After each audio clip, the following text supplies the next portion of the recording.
Happy Sunday and welcome to Herman Brothers Field and a matchup between the Anchorage Bucs and the Matsu Miners. Hi friends, Trey Yannity, Howie Boxley with you. Trey, the Miners have lost a couple in a row. Last time that happened, they went on a 7-game winning streak. Yeah, sometimes a loss isn't the worst thing in the world, as it was Kugiak last night, and the Miners ran into a true ace in Zach Filos. They scored on some errors here, a wild pitch, then brought in that fourth run, and they were just never able to rally, although they are still atop the standings. They are 13-4, and they will have another chance today against their rival Bucs. So let's see what this matinee matchup has in store. The Miners look to get back in the win column against the Anchorage Bucs. Lineups, keys to the game, and first pitch from Herman Brothers Field right after this.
Welcome back to Herman Brothers Field and a beautiful afternoon for baseball between the Anchorage Bucs and the Matsu Miners. The Bucs interaction 7-9. The Miners carry a 13-4 record into today's game. Trey Yannity, Howie Boxley with you. Trey, the Miners with a tough loss last night. Zach Filos shuts them down, goes 7 innings, and the Chinooks win 4-0.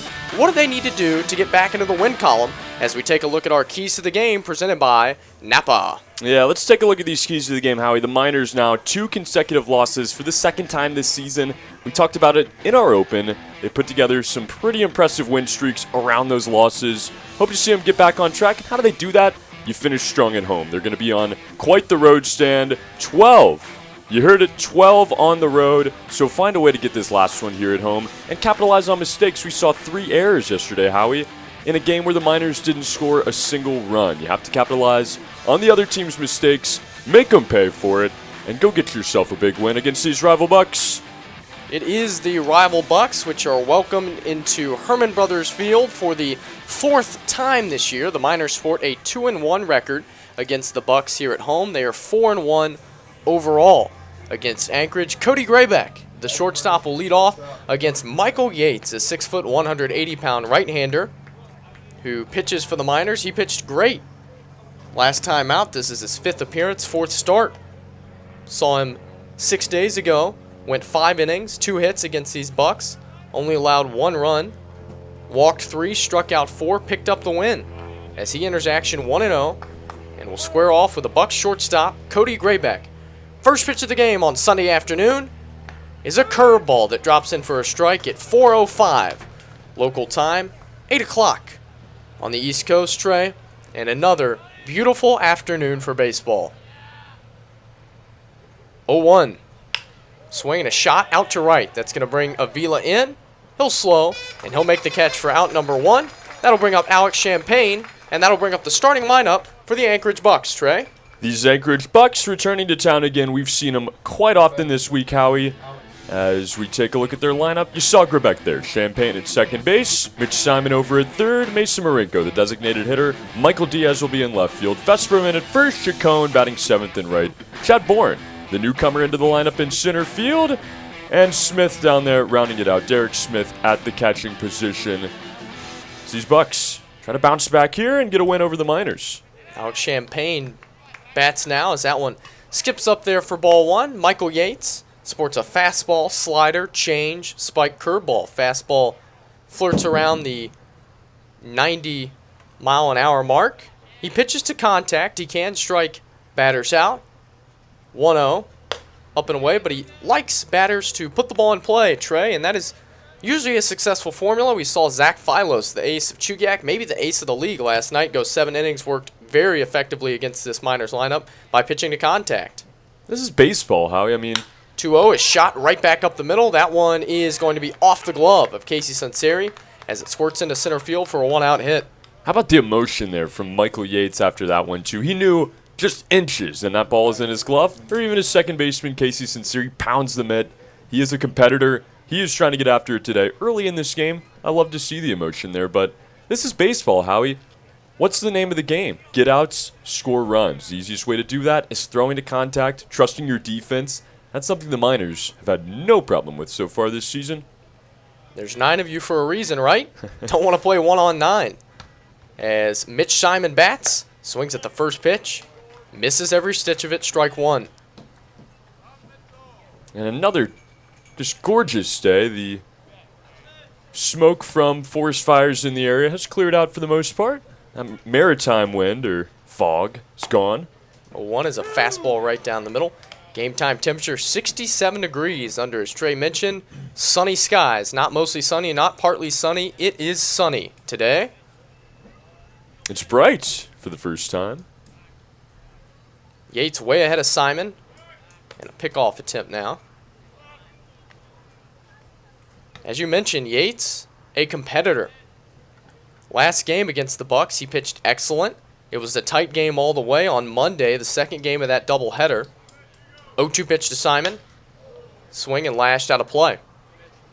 Yates gave up a home run to Dylan Fesperman in that game in the early going after he had already pitched excellent. And head coach Tyler LeBrun said he could hardly calm him down. Yates was fired up. He was angry in the dugout. Tyler said, look, we can live with solo home runs, man. You pitched a great game. 0-2. Yanked downstairs. He just works so hard, and he knows how hard he works. Gets up every morning, goes to the gym at 5:30, goes and eats a hearty breakfast, and then gets right to the field and starts working on his throwing. Gets a bullpen in. He grinds. He knows what kind of success he can have, and understandably gets frustrated when it doesn't happen. Mitch Simon pops this one up behind the second base bag. It'll be the second baseman, Casey Sunseri, who catches that for out number 2. Nice bounce back there. Haven't seen anything hit in the air past the infield yet.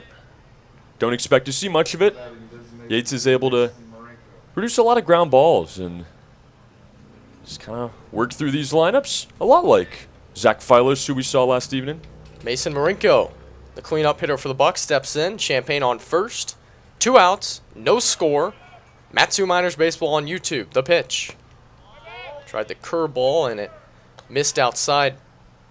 You love to have guys on your team like Michael Yates with that competitive drive. I think every team, no matter what sport you're talking about, needs 1, 2, 3 of those guys to really bring things together as the 1-0 is pulled off the plate outside. Talked to Jacob Steele, the Miners' third baseman in this game. Asked him who on the team is the leader. The first name that came out of his mouth, Michael Yates. He said it wasn't conventional, but he's one of those guys, as he throws the 2-0 at Marinko's knees for strike 1, that's always loud. He's always animated, but just such a great teammate. First one to pat you on the back, first one to tell you good job, and the first one to be upset at himself when one thing goes wrong. His energy is unmatched. It is amazing. The positivity he can bring to the locker room. 2-1 to Marinko, last foul. And it wasn't one of those things that even took a day. It was from the jump with Michael Yates. He came up, introduced himself immediately, introduced himself to his teammates, made it known that he wants to have fun. He wants to enjoy his time in Alaska, and he wants to get better. He knows he can play good baseball here. This team can win a championship. That's his goal. 2-2. Grounded back up past Yates, but fielded by Sunseri, who falls awkwardly by the second base bag. A bit of a circus play, but that will end the first inning with a shovel flip. Michael Yates surrenders one hit, nothing else. We're through 1/2 inning. It's the Bucs nothing, and the Miners are coming up as you watch Matsu Miners Baseball on YouTube, presented by Napa Auto Parts.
Bottom of the first inning, and our first look at the Miners lineup, written out by head coach Tyler LeBrun, as Matsu goes for win number 14. Trey, let's take a look at it, presented by Alaska Airlines. Your starting lineup, Carter Young. You've seen him at the top here for quite some time now. In center field, Sinceri back at second base. He'll be batting second tonight. Blake Avila is still in right field. Steven Lancia returns behind the plate.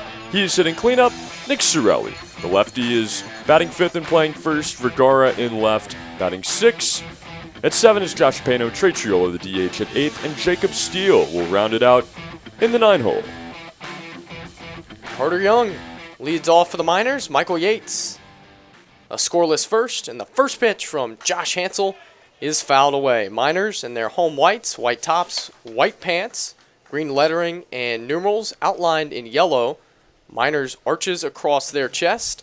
The Bucs in their black tops, gray pants, a yellow B on the front of their jerseys, yellow numerals on the back, outlined in black, as Carter Young takes off the plate. Outside, even count to Carter Young. These might be my favorite Miners uniforms. Very clean, works well on the Sunday. Nice Sunday look. 1-1. Misses outside, 2 balls and a strike. The defense for the Bucs, Michael Diaz, Chad Bourne, Dom Chacon. Left to right in the outfield, Mitch Simon, Cody Graybeck, Alex Champagne, Dylan Fesperman. Left to right on the infield, Josh Hansel, Derek Smith, pitching and catching, as that one bounces up there.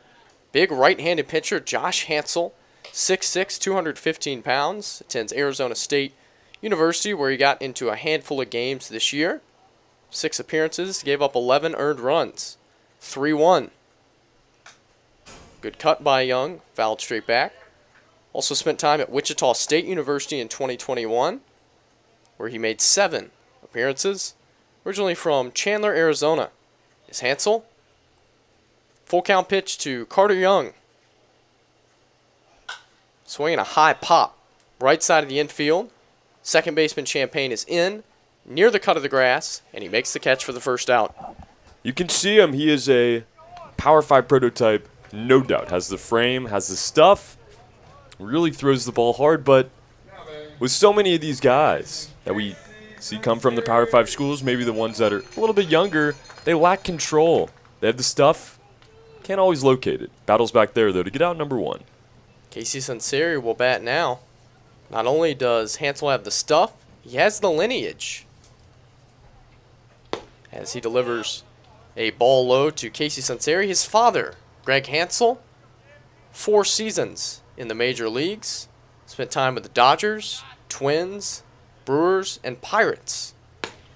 As Hansel delivers a strike over the outside corner to Casey Sunseri. How strange must that be, Trey, to grow up? Your father's a big leaguer. You play baseball at a pretty high level. What are the expectations like? As the 1-1 is a nice off-speed pitch that Sinceri waves at and misses.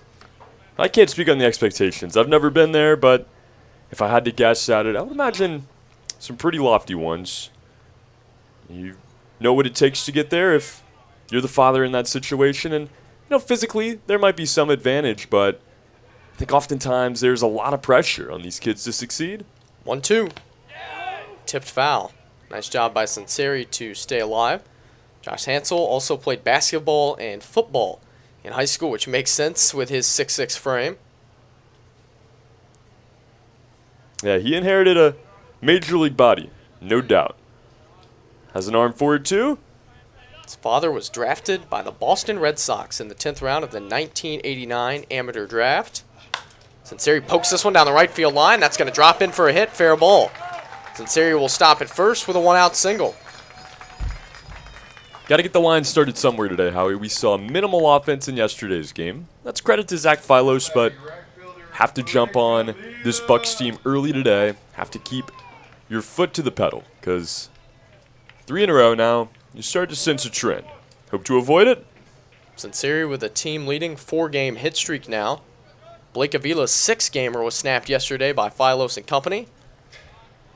Argomanes combined with Philos to pitch the shutout. Save credited to Argomanes, who came in a 2-run game in the 8th. Avila bats here on Sunday. Takes down and in. Yeah, I guess we're going up against Sunday Night Baseball right now. This is one of the rare occasions throughout the week we have the chance to come to you at, well, not the middle of the night, trying to think of the right word for it. Regular hours here, only 8 o'clock on the East Coast. We'll make this your Sunday Night Baseball. Sinceri with a good lead at first. He's chased back and dives back into the bag. Vesperman holding him on over there. Avila 15 for his first 48. A .313 batting average. 10 runs. He's knocked in 14, which leads the team. 1-0. Stays high. Yeah, Blake Avila does many things right. Hits righties extremely well. Facing higher ticking velocity today, though. The Miners faced a lot of off-speed last night from Philos. Another good pitcher today, obviously, in Hansel. But it's the hard stuff this time. 2-0. Swinging a ground ball out to second. Champagne's got that. He's going to flip to second for one. On to first. Double play. 4-6-3 twin killing ends the Miners' first inning. We're through one complete at Herman Brothers Field. Bucs nothing, Miners nothing as you watch Matsu Miners Baseball on YouTube, presented by Napa Auto Parts.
Driving fast doesn't get you anywhere except in trouble. When you speed, you're subject to fines, points on your record, or worse. You can injure yourself or someone else. So before you think fast, think of the consequences. Stop speeding before it stops you. This message brought to you by the Alaska Highway Safety Office. Top of the second inning, no score. Michael Diaz will bat. Trey, glad you weren't speeding last night. No, I try not to speed, Howie. It's, as one of our other reads notes, it's only about a 5-minute save over an hour's worth trip, 60 miles, so it's really not worth it. But last night, no, Howie. We're not speeding. Had the chance to get up into the mountains a little bit over at Hatcher's Pass, where my family is staying for the week. And we took it nice and easy. You want to take in the views here. Michael on Michael here. 0-1 on Diaz. Good fastball outside corner. And yeah, last night, a massive male moose was just trotting across the roadway. And thankfully, Trey not speeding, slowed down, let it cross, of course. 0-2, outside. Then, the next turn over, here comes the female with the baby trotting along the side. Only things you get in Alaska, folks. Oh, of course. And we're getting used to it, Howie. I'm going to be completely honest. I didn't know what you were referencing with the speeding there, but we're just seeing so many moose. It's second nature now. 1-2 pitch to Diaz, misses high. 2-2. And you're right. I mean, the first moose was significantly more intimidating. That was a real Alaskan moose, horns and everything. The second one was as well, but it was a mama watching after her cab. 2-2, swing and a miss. Michael Diaz disposed of here in the second. I'm glad they didn't dispose of us. They are massive. Would not have been a good look on the WinStar or on us. Don't want any antlers flying through the front windshield. So take it easy on the roads wherever you are. As Dylan Fesperman will bat. Nemesis of Michael Yates. Touched him for a home run last time at Herman Brothers Field over the left center field wall. That was really Michael's only mistake in that game. First pitch. This is inside to Fesperman. You think that the memory of the Fesperman home run is deep in Michael's memory as he walks up? He's thinking about it and wanting revenge? I could see it. You know, I think in summer baseball, 1-0. Pops them in outside corner. You're just trying to get reps. You're trying to get better. You're not thinking about the matchups quite as much. But, you know, for Fesperman, if he walks up there knowing he has hit a home run off of Yates, probably gives him some confidence. If you're Yates, you got a little chip on your shoulder. This is a guy that has taken you deep. 1-1. Good off-speed pitch. Tipped into the mitt of Lancia. 1 ball, 2 strikes. Fesperman was the second batter in the second inning in the game that he hit the home run. Second batter of the second inning right now. Yeah. Yates trying to turn the tables on him, though. Ahead of ball and 2 strikes. Righty brings it. Popped up foul. And it's so cool to watch Michael Yates pitch because, like we talked about, he is so positive, so kind, and brings so much energy on the field, or off the field, excuse me. But when he gets on the field, he flips the switch. Becomes intimidating. He's got a mean look on his face. I like it. He's ahead of Fesperman, 1 ball and 2 strikes. Bounces that one up there on RC Detail Day from Herman Brothers Field. One of our favorites, our friend Robbie, let us know before the game. 10% off for everybody who books a service today. 2-2. All speed pitch, it stays high. Go to rc-detail.com. Book it today. Before midnight, 10% off. Yes, take advantage. Nobody better in the business than our guy Robbie. 3-2. High ball 4. That's tough there. Yates gets up big, shows his frustration a bit, tries to barehand that ball on the throwback, but he'll settle in. This is a guy that wears his heart on his sleeve. He's not going to hide his emotions at all. A little bit frustrated, but it happens. Sometimes you lose guys. Dom Chacon will bat now with a man on first. 1 out, top of the second. No score between the Miners and Bucs.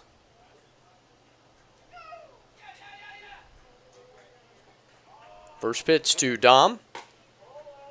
Outside. Horizon High School for Dom Chacon will be at Arizona State starting this fall. Youngster from Scottsdale, Arizona. Getting a lot of action for Anchorage. 1-0. Tapped at the plate. That's a foul ball signaled by Mark Anthony Edwards, who has home plate today. Connor Lindsay over at first. Levante Palmer, the third base umpire, who is stationed behind Michael Yates right now with the runner aboard. I wonder if we have three-man crews for every game now. Seems like everybody's up here with Mark Anthony getting to town. 1-1. Swing and a miss. Good change up that time by Yates. You would think that it wouldn't be too awfully difficult to get 6 umpires to come up for the Alaska Baseball. You could only have 2 games a day. It would be easy. I mean, the pitch that you could make. Call baseball games looking at those mountains? Yeah, I think that's an easy sell. Pickoff attempt of Fesperman, who's back in standing up. Nick Sorelli holds him on. Big hole on the right side of the infield for Dom Chacon, with Sinceri shaded toward the second base bag. 1-2. Grounded foul. That's what makes Chacon so great at this age. He's patient. He fouls balls off. He works counts. Really takes his time. Doesn't look like a guy that is just getting ready to start college. Wind lightly blowing, as you can see by the flags in center field. 1-2. Stays low. We saw a lot of wind early on in the year affect balls, push balls to left, back in. Lately, though, sunny skies and just beautiful baseball weather. No wind to speak of. 2-2. Swinging a shot up the middle. That's going to drop in for a hit. Station to station for Dylan Fesperman. 2 on, 1 out here in the second. And such a warm day, too. The ball is going to hit off the bat a bit harder. But like you said, Howie, no wind. Nothing to take it out there. And such a low elevation here, too. I think that's something that's kind of forgotten about. It's a bit of a misconception. We have the mountains almost 360 around us, and they have the elevation, of course. But here in the valley, we're probably talking 200-300 feet above sea level. Ball is certainly not flying out of here like it would at a course field or something of that nature. And now our first look at Chad Bourne, who bats in a big spot with 2 on and 1 out. Pitch. Outside corner and a called strike. Chad Bourne, University of Miami, where he has statistical numbers in 2021, went 3 for 22 at the dish. 6'2", 185. Of course, a right-handed hitter. A 1 pitch. Bourne swings and misses. Really taking a big cut, having to kind of take a reset in the other batter's box. Ken Hocuff, head coach, stares down Fesperman at second base. So does Michael. Brings the 0-2 pitch outside. Never really seen a third base coach stand like that. I know it. Just staring straight out at his runner on second, Fesperman. Not even paying attention to the battle between Yates and Bourne at the moment. Almost looks like he's in position to be the umpire. Yeah, 1-2. Swung on, nub back to Yates. He bobbles it. We'll have one play. It's to first. And he throws out Bourne for out number 2. Both runners advance. That's unfortunate. If that play happens 24 hours ago or even a few hours later from now, I think he's able to make it. He started kicking around once, kind of fumbled the ball there, and the dirt being so dry right now, being so bright and sunny, kind of created what looked like smoke. It was light. It was covering the baseball for a moment. Looked like it was going to be the start of a 1-6-3 double play. Instead, Derek Smith will get to bat with 2 men in scoring position, 2 outs in the second. Bucs catcher waves the bat over his right shoulder and awaits the first pitch. Check swing and a ball high. Yeah, Yates has had some tough luck in this game so far, but still a chance to bounce back. Nothing hurt. If you can get one more out. Smith, teammates with Chacon at Horizon High School. 1-0, up and away. They will part ways, though. Just mentioned a few moments ago, Dom Chacon headed off to Arizona State. Derek Smith headed off to Oklahoma State. Teammates no longer, but they're teammates for one more summer. 2-0. Swinging a high fly ball down the right field line. Avila races over towards the line. Slowing now. Has room and in fair territory. Makes the catch. Good job by Michael Yates in the second inning. Strands a couple runners in scoring position. We go to the bottom of the second. Miners nothing, Bucks nothing as you watch Matsu Miners Baseball on YouTube presented by Napa Auto Parts.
Bottom of the second, no score.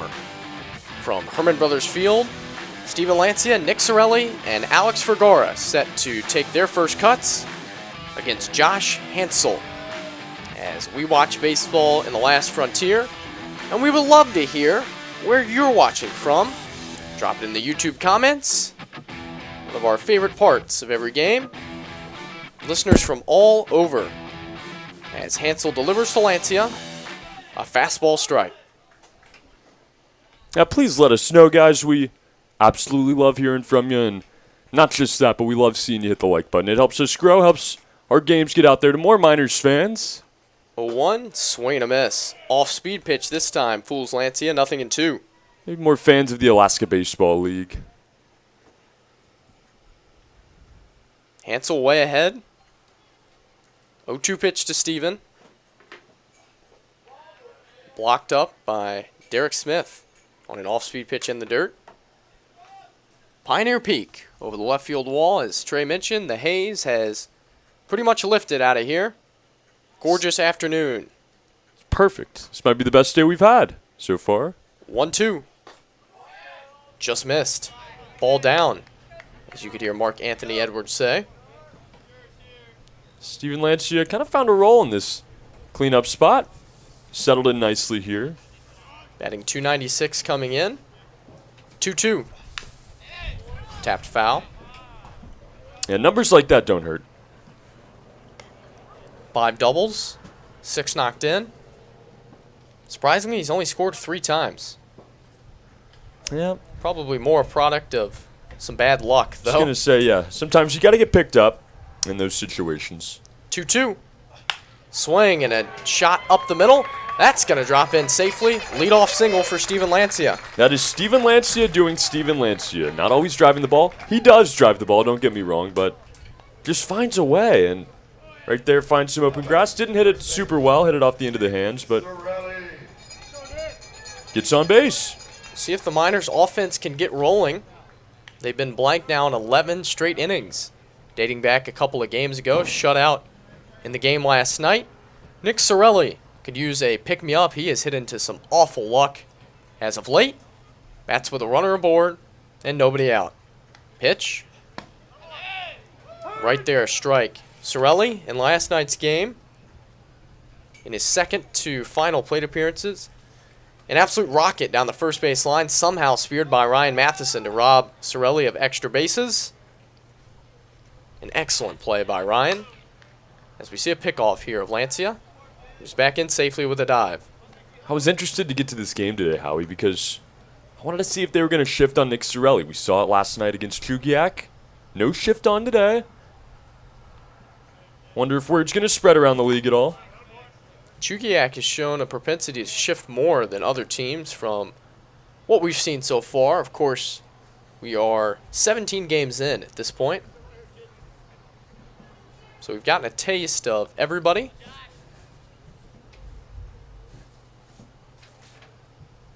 Oh, 1. Swing and a miss. Off-speed pitch, got Sorelli to swing through it. It seems like when Sorelli's been struggling, that has been the pitch that's getting him the change up down in the zone. I think you're right there, Howie. It's a bit of a different zone today. As Harold and Kerry Weems are joining us from Farmington, Missouri. 0-2, good cut. And a balk called. So, we see another balk. We saw a couple last night on Tillery. One now called on Hansel. Lancia down to second. I hope our picture camera's going to get this. Oh, it's not yet. Nick Sorelli, if he just backs up a little bit. He's sporting a new mustache today. Uh-oh. Went to the full shave last evening. Sent us a picture. It was a little bit terrifying at first, I'm not going to lie. No, it is a good look for Mr. Sorelli. Intimidating. Anything to knock you out of a slump, right? Got to try something. RBI chance for him here. 0-2. Outside corner, strike 3 called. That's a tough break. That ball right on the corner there. For a guy that's getting pitched almost exclusively to the outside, it's got to be frustrating to see the borderline, calls go to the way of the pitcher, because you need anything you can get when teams are strategizing that heavily against you. Nick Sorelli just such a big bat, power bat, and it feels like pitchers lock in against him, start throwing their best pitches against one of the Miners' best hitters. Another fastball painted over the outside corner. Nothing he could do. Hansel sets him down. 1 out, runner on second for Vergara. No score. Bottom of the second. Pitch to Alex. Outside, Vergara starting to hit his stride a bit. 3 for his last 7 at the plate. And we might be seeing a surge from the Miners' left fielder. It's been exciting to watch these last few days for a guy that plays the game so hard, plays the game cleanly and well. Just didn't have the luck. Now is getting it rolling here. 1-0. Good cut. That's going to rattle the camera hard. Oh, man. That one's going to get us a bit off center there. Well, you get a look at the mountain, at least for the time being. We'll get somebody on it. Weatherford College for Vergara, where he hit .313. A 1-1 count on him. Pitch from Hansel. Yanked off the plate. That's going to get around Derek Smith. To third is Lancia. First run of the game, 90 feet away. Be nice to see the Miners take a lead here. Haven't done so in a couple of days. And it's been tough too, Howie, because they've lost 2 games in a row twice this season. That's all of their 4 losses, but there's been an off day in the middle of both losses, so you really have to sulk and sit in it for extra long. Yeah, I bet there's a lot of tears with the Miners at 13-4.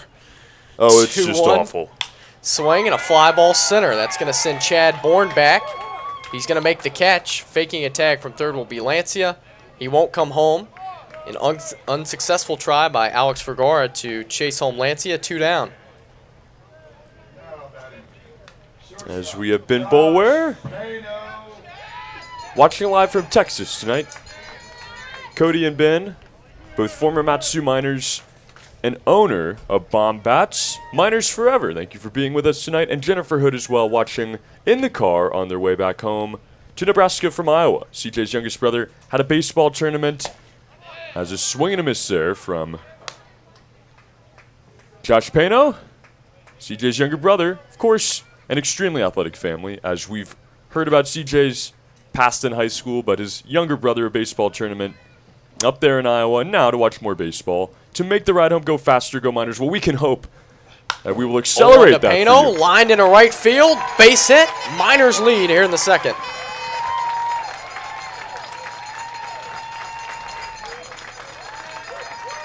Josh Pano picks up his teammates and just keeps on hitting. Hit number 21, RBI 10.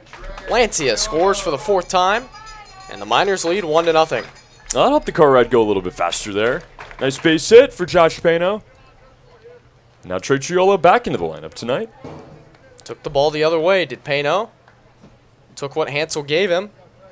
Trey Triolo will bat. Runner on first, 2 outs.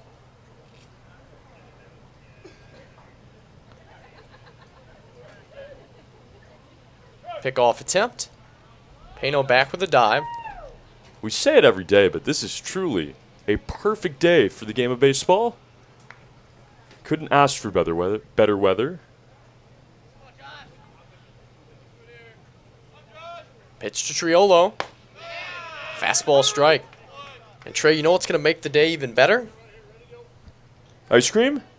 Cracker Jacks? There might be s'mores, there might be ice cream, but of course, the team dinner at the Christopher's house.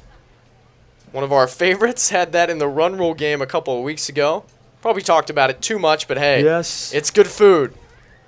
Let me tell you. We got our progress report. We are excited. We are excited again tonight. 0-1 to Triolo. Swinging a ground ball out to second. Champagne has that. He flips to first to end the inning. But not before Josh Pano comes through with a 2-out base knock to put the Miners in front. Miners 1, Bucs nothing. Matsu Miners Baseball on YouTube, presented by Napa Auto Parts.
Top of the 3rd, Michael Yates has been staked to a 1-0 lead thanks to the bat of Josh Pano. Top of the order for the Bucs, Cody Graybeck will lead off here in the 3rd as Michael will work through the Bucs order for the 2nd time.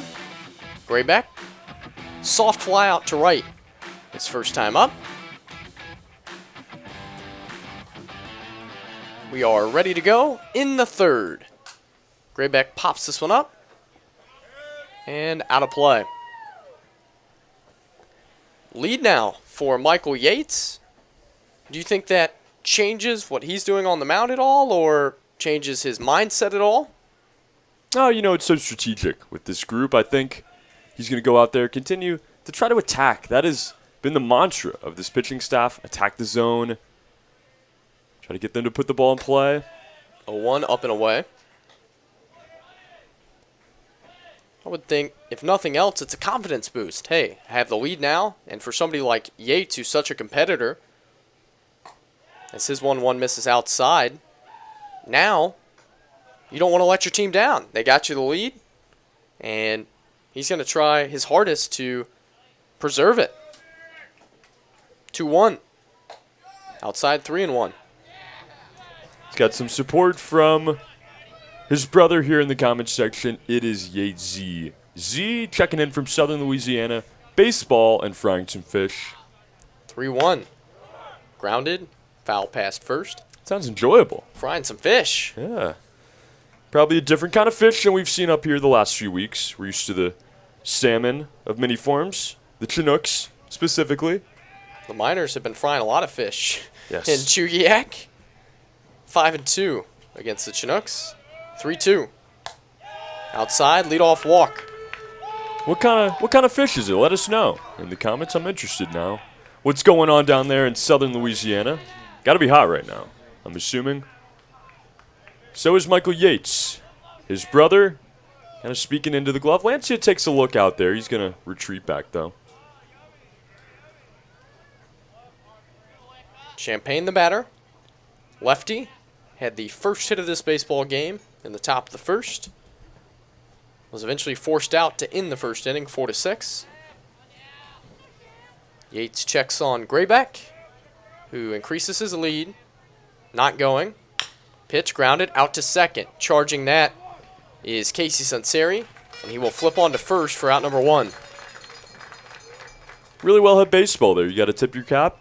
Probably wasn't trying to do it, but put Sunseri in an awkward position. There's really no play but at first. Especially with 2 fast runners in Grayback and Champagne. Smart play by Sunseri, take the shore out. As Mitch Simon will be the batter. Popped out to Sunseri, his first time up.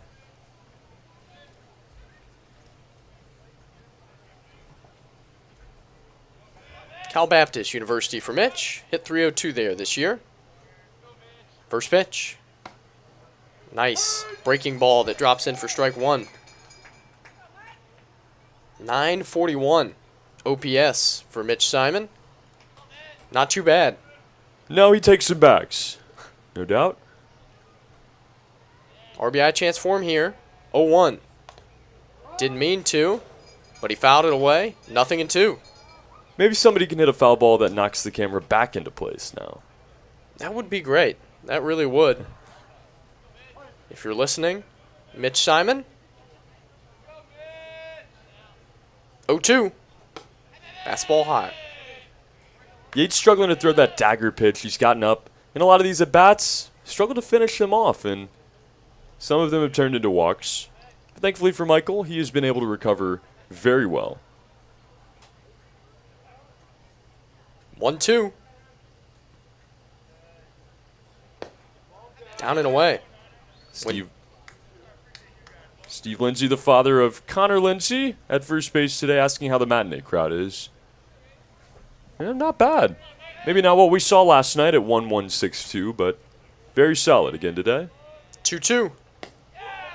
Off the plate outside. When Yates gets to 2 strikes, like you just mentioned, he is struggling to put hitters away. It's costing him pitches, costing him base runners. And you wonder if that's due to sequence. Maybe he doesn't have that pitch ready to go or just used it. 3-2.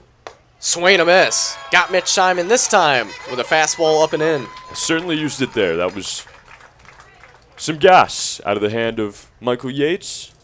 Enough for out number 2. Could be wrong. It seems to me a lot of times he's getting ahead 0-2, 1-2. And he throws a pitch to try to get the Bucs to chase, but it's just not close enough. You saw the 0-2 pitch to Simon there, way high. Mitch is probably never swinging at that. Got to bring him a little bit closer. They don't have to be strikes, but entice the hitters just a bit more. Mason Marinko bats and almost got hit on a pitch inside. Runner on second, 2 outs. Top of the third, Miners lead 1-0. I like the idea there. Attack the same spot. You just threw it. You just threw it well. You know how to throw it. Why not try it again? Missed a little bit there. Push Marinko off the plate a bit as well. Yep. 1-0. Strike called over the outside corner. That probably looked like it was a foot off the plate to Marinko, who just had one buzz the tower. Good pitching by Yates.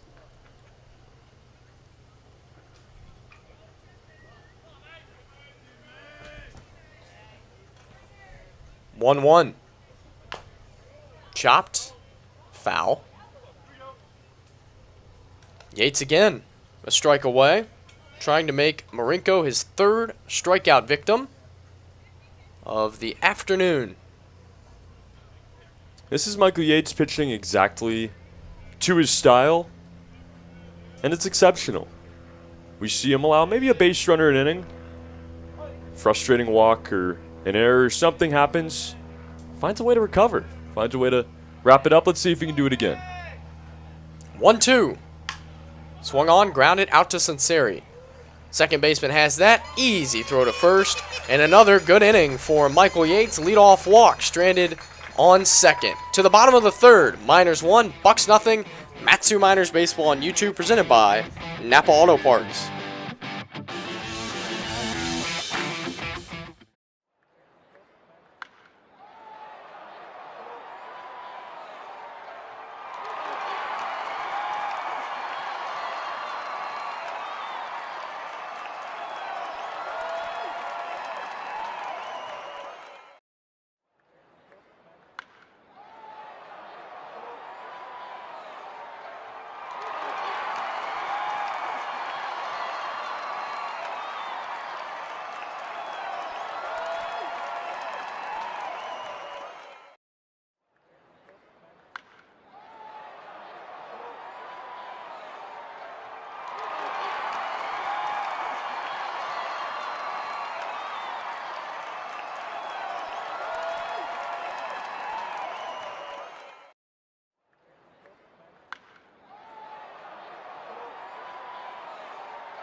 (9-1-2) scheduled for the Miners here in the bottom of the third inning.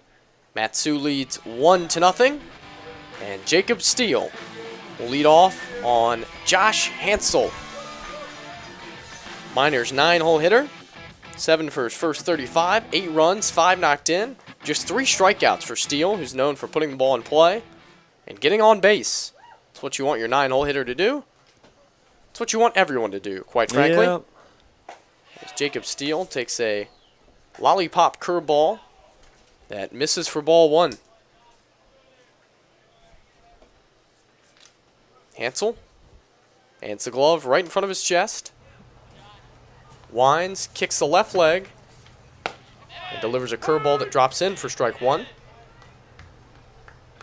2 straight off-speed pitches to start Jacob. Defense plays him straight up. 1-1. Up and away. Yeah, Jacob Steele, another guy that plays the game hard, plays the game right. Maybe not going to kill you with his power.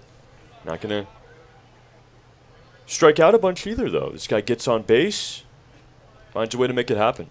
2-1. Tipped into the mitt of Derek Smith. Strike number 2. You just need those guys on your team as well. I don't think you want every player to be like Jacob Steele. You need guys that have a ton of power, can hit home runs, but having pieces that get on base, 2-2, bounces up there, and just refuse to strike out, really valuable to a ball club. Somebody who can handle it when it comes to the sacrifices as well. We've seen a couple times Jacob lay down a successful bunt. Just huge. It's a full count now on him. 6-6 righty. Brings the 3-2. Swing and a shot right back where it came from. Base hit, Jacob Steele. Active hands there, too. You can see him twirling the bat around just before that pitch was thrown. Saw it well, timed it up well. Nice rhythm. Nice base hit. 8th hit of the year and a good start in the 3rd inning for the Mat-Su Miners. Carter Young will bat next.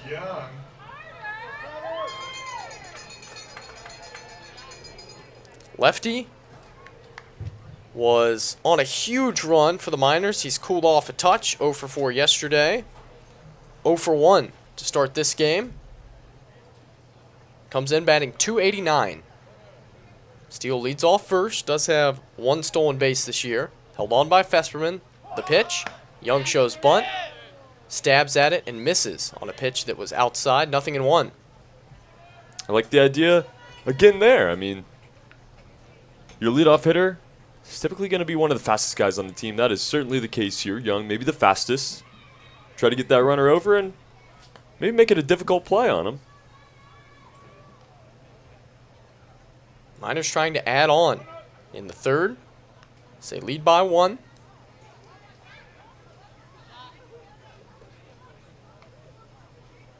Steele with a modest lead off first. Young shows bunt. And it's going to be another balk. Wow. Second of the game called on Josh Hansel. Saw 2 last night. I think both of them again in this game have been called by home plate umpire Mark Anthony Edwards, who called both of them yesterday from first. Yeah, we're starting to notice a trend here, and maybe those are balk calls, Howie, but if I'm going to be honest, I don't think that's necessary. Nitpicking the slightest movement in a summer league like this probably is not necessary. If we see 1 every couple games, that's fine, maybe 2, but we've seen 4 in the last 2 days. Called by 1 umpire who's in 2 different positions. That's a good bit. Some kind of twitch by Hansel that Edwards doesn't like with a runner aboard.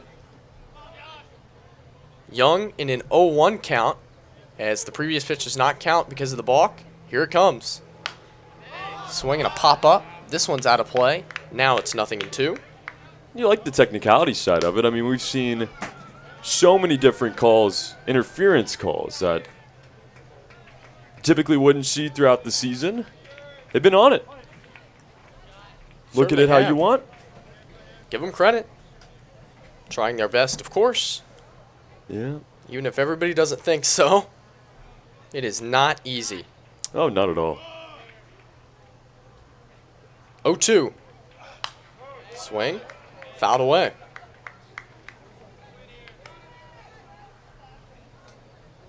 Young in a battle here. Trying to get things going. Throughout the year, Howie, I think we've seen the Miners collect hits and kind of rally around each other. Didn't see that last night. Haven't seen it yet today. This could be maybe their first break of the ball game. Steele on second. The 0-2. Swing and a miss. Off-speed pitch gets Young for out number 1. Choked up about 4 inches on that bat. Really moves up on the handle there. Tries to protect it, but filthiness. Casey Sinceri will try to pick up Carter Young. Already has a hit in this one. I think Hansel is going to continue to get better as the game goes on. We've seen it already in these first 3 innings. Something we saw last night with Philos. Very comparable starts to this point. Different frames, though. Yeah. Hansel stands about 8 inches taller than Zach Philos. Doesn't move around as much on the mound. Sets at the belt. Brings it to Casey. Fouled away. See if Casey Sinceri can stay hot here. Already has a hit in this one. Believe that makes it 4 games now on the hit streak. And 23 for his first 71. Batting average well over 300 for Casey. It's been awesome.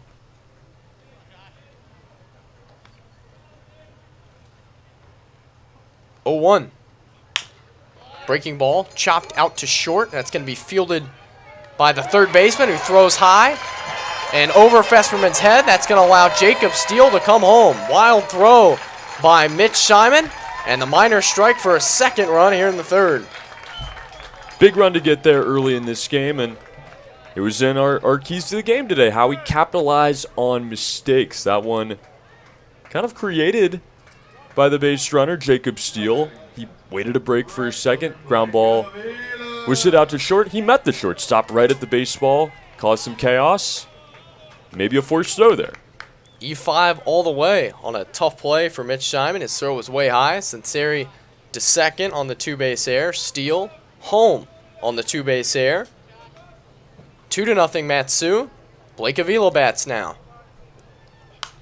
Fouled away. And not just capitalizing on that mistake alone, but, you know, how do you really cash it in? Casey Sinceri is standing on second base because of that mistake, but now he has to score, or it doesn't mean anything.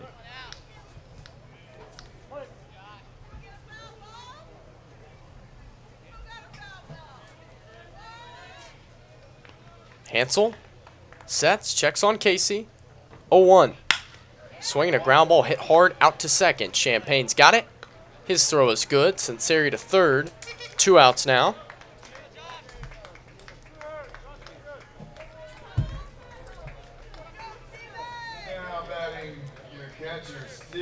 Steven Lancia will bat here with 2 outs and a runner 90 feet away. Scored the first run for the Miners following a single and an RBI hit by Josh Pano. Has all kinds of ground up the middle, which is where he took it last time up. Flared it into center field. Pitch to him.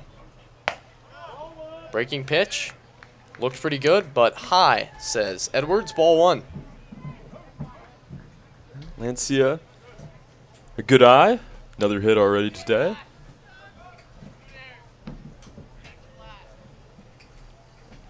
One 0. Swing and a miss. Good fastball. Evens the count. Surprised we haven't seen more fastballs to this point from Hansel. He's been throwing a lot of curveballs, a lot of change-ups. His fastball plays, though. Oh, yeah. 1-1. Fastball. Right there, a strike.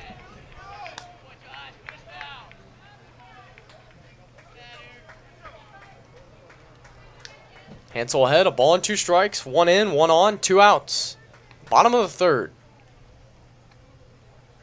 Pitch. Swinging a ground ball out to short. Cody Graybeck has that. His throw is in time to nab Lancia. The Miners take advantage of an error and score an unearned run here in the third. They've doubled their lead. We are through 3 complete from Herman Brothers Field. Miners 2, Bucs nothing. As you watch Matsu Miners Baseball on YouTube, presented by Napa Auto Parts.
Top of the fourth. Miners lead 2-0 over the Anchorage Bucs on Sunday afternoon baseball. And now, I turn it over to Trey Hannity. Thank you very much, Howie. Let's take you through innings number 4 through 6 on this beautiful Sunday afternoon. Michael Yates will remain on the mound for Matsu, as it'll be a different Michael Diaz coming up to bat to start it out. The left fielder. His team now trails it 2-0 as the Miners tack on a run there in the bottom of the third. 4 hits for the Miners, 2 for the visiting Bucs. 1 error for the road team, none for these Miners. And now Yates from the stretch. The first pitch is a fastball that misses away. Yates has done a good job in this one. Not his best stuff, but he's worked around base runners and held the Bucs scoreless. 1-0 is swung on and rope foul. It'll drift into the seats. That'll make it 1-1. That's the formula for Yates. Just goes to work, grinds it out. Now the 1-1. Curveball drops in there. 1-2.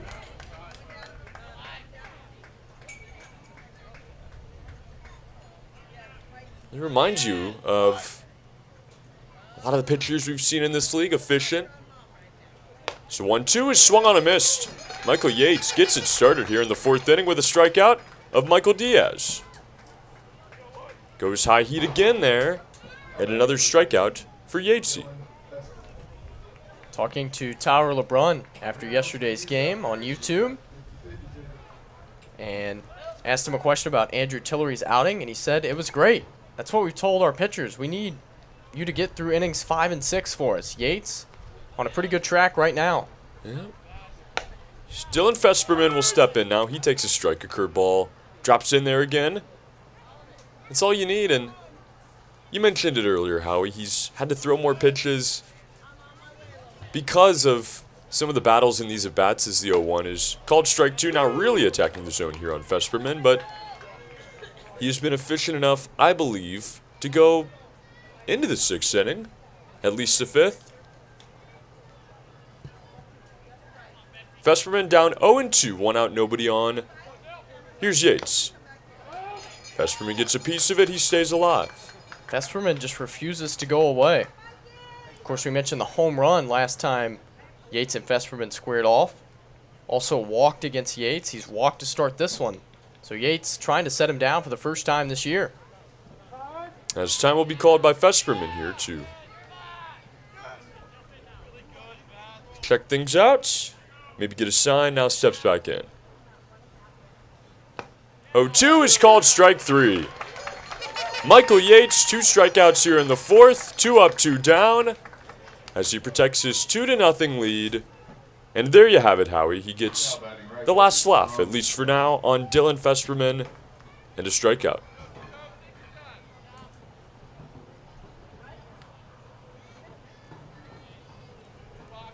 Dom Chacon, the batter. The lefty steps in. Nobody on, now 2 outs. Yates. That one's a strike. Rolling now, the pace is picked up a bit. The strikes, of course, have as well. So that is 6 in a row. And now the 0-1. Curveball called strike 2. How about this? Michael Yates pounding the zone on the Bucs hitters, threatening to strike out the side here in the 4th. Has a chance to do so here. The 0-2. Curveball, he walks off the mound and misses outside. It'll be 1-2, and Howie, that ball and the foul ball. Just a couple pitches keeping Yates away from an immaculate inning.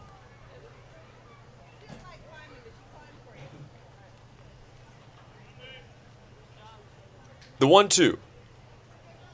Swing and a miss. Michael Yates. 3 strikeouts in the 4th. The Miners lead it 2-0. He struts off the field with some confidence. Don't go anywhere. You're watching Matsu Miners Baseball presented by Napa Auto Parts.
The Miners come into this game losers of their last 2, but Howie, that doesn't reflect the standings. Let's take a look.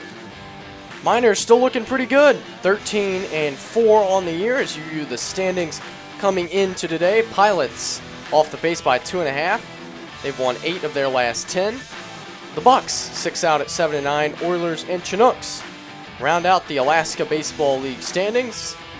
And some breaking news, if you want to call it that. The Glacier Pilots won today 3-0 over the Oilers, take 4-5 on their Kenai trip. So the Glacier Pilots 10-5, 2 games out, winners of 9 of their last 11 now. Pressure is on as Nick Sorelli steps in. Curveball misses away to start him 1-0. So the Miners will need a win today to hold that 2.5 game lead on Anchorage. And what a run by this Pilots team. They were 1-3 on the year. As the 1-0 is swung on and miss. Oh, it's going to be lined out to first base. That one got caught up in the sun there, Howie, but a bullet, obviously, off the bat of Sorelli into the glove of Dylan Fesperman, and out number 1. Sun shining brightly into the booth right now. Sorelli with some more hard contact, just right at somebody once again. This time it's Fesperman. Hit so hard I never even saw it. It's like your drive's out there on the course. As now we get the chance to see Alex Vergara, who has been hot as of late. 0 for 1 on the night, a flyout to center field. From the windup, the pitch. Curveball drops in there for strike 1. Both pitchers settling in nicely. Yates has set down 6 in a row, just struck out the side in his frame. There's the 0-1 in the dirt, 1-1. Hansel's cut down 3 in a row now. As we see him pick up his pace a bit as well. Works out of the windup. Now delivers an even count. Curveball didn't break enough. Misses up and in, and it'll be 2-1. I'm with you, Trey. I'm surprised at how much we're seeing Hansel rely on off-speed pitches. Feels like he's throwing more of those than he has his fastball. Yeah, I would certainly rely on the number 1. Let's see if he does here. He does, and this ball is swung on and cranked to left center field. This ball is hit well. It's deep at the track. Looks up is Chad Bourne, and it is gone. Alex Vergara will remain red hot and get this Miners lead another run, 3-0, as he goes deep here in the 4th. Vergara is heating up as he took that ball to one of the deepest parts of the ballpark. Dangerous out there, the van's out there, but he missed wide left, and the Miners will take it. They lead 3-0. His bat is going to start coming to life, folks, as it heats up here in Alaska and we head for July. I think so too. You saw him get the promotion to number 6 today. He takes advantage of it, and we talked about the fastball. He gets one, takes it out of the ballpark. Now 3-0. As that one is going to hit the batter, Josh Pano. Curveball on the first pitch. Another miss. And another base runner here for the Miners. First time Pano's been pegged this year. First home run for Vergara. RBI number 10. Run number 6 for Alex. So it'll be Trey Triolo now.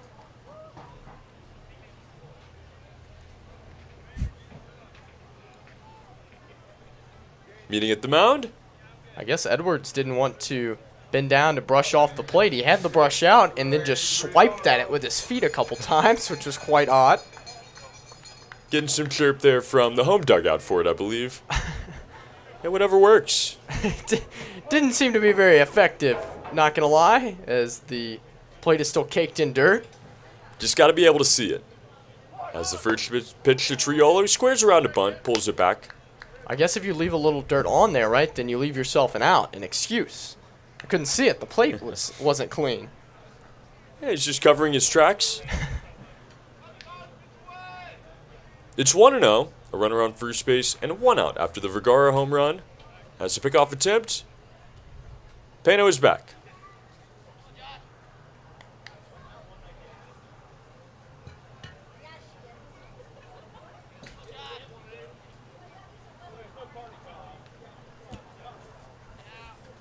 From the stretch, here's the delivery. This one is swung on, popped up high in the air and out of play. It'll be 1-1. End of a 3-game homestand for the Miners. So far, 0-2 on it. After today, next league game at Herman Brothers Field, 15 days, over 2 weeks. The next time the Miners will play here in Alaska Baseball League action. That's remarkable.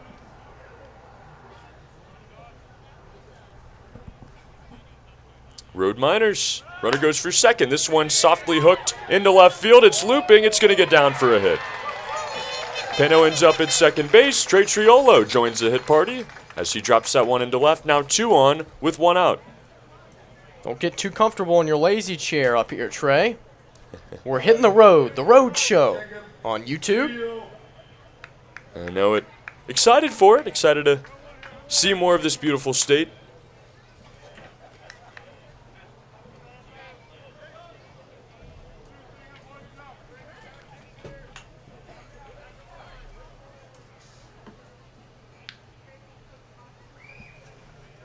Gonna have to bring our bear spray, of course, down to Kenai.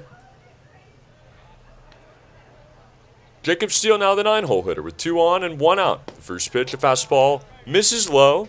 It'll be 1-0.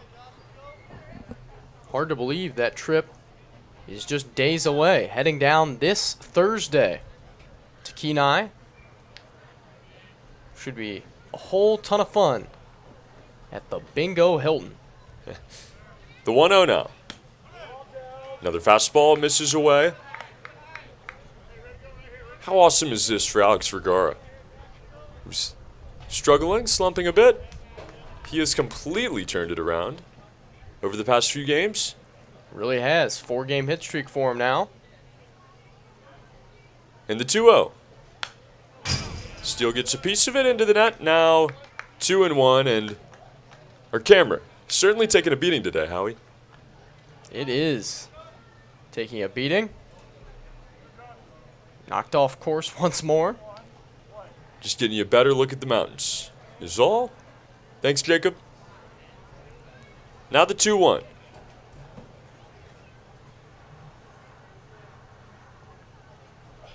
That one almost hits him and is going to get away from the catcher, Smith. Both runners will advance. That'll put Pano on third. Triolo on second. Now 2 in scoring position. Still 1 out and a hitter's count for Jacob Steele, 3-1. Huge opportunity for the Miners, who could jump out to a comfortable lead here in the 4th. This is where you take advantage of your opponent's mistakes. Another pass ball there. 2 free 90s. And a chance to bust it wide open here for Jacob Steele.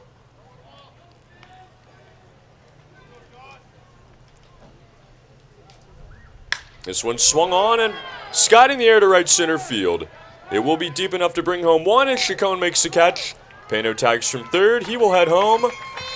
Triolo slides into third safely as they both tag and advance. Josh Pano brings in the 4th run of this game as Jacob Steele credited with the sac fly. 4-0 Miners.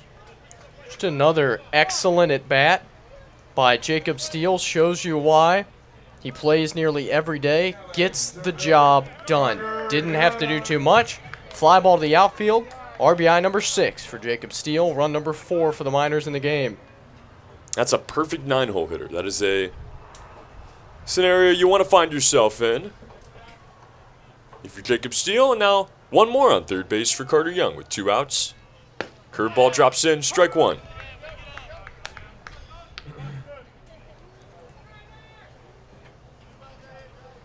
It's a selfless roll down there. Jacob Steele, selfless player. Gets the job done. And now the 1-0. High strike. It is number 2. 0-2 now the count.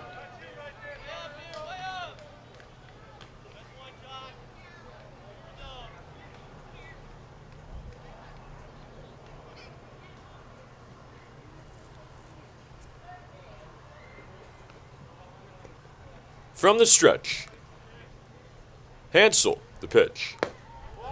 Misses low. Young will stay alive now, 1-2.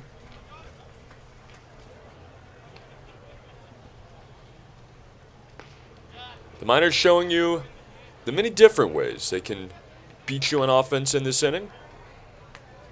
A long ball, and now small ball, and a 1-2. Misses inside, it'll go 2-2 here on Young.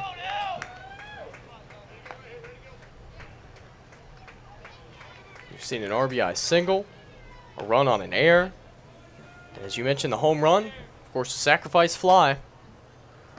Dynamic offense for Matsu.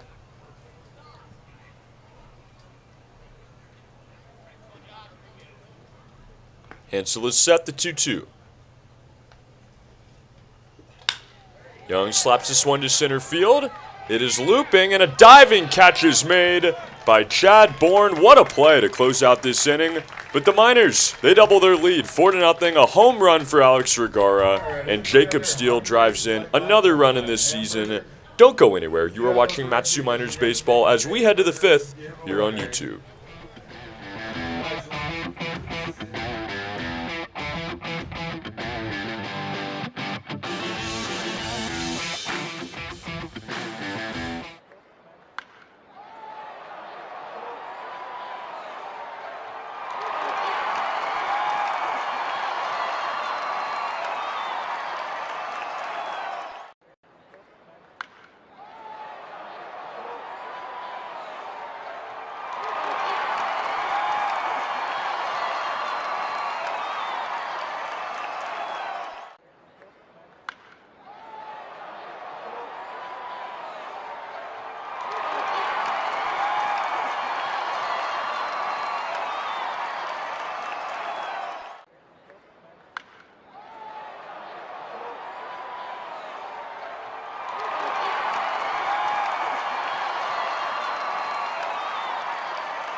We Alaskans like to ride hard, but we also work hard for our ride. That is why RC Detail offers our monthly detail club so that you can keep the showroom shine inside and out all year round. RC Detail is the only G-Technic certified ceramic installer in all of South Central Alaska and are trained pros in the art of paint correction.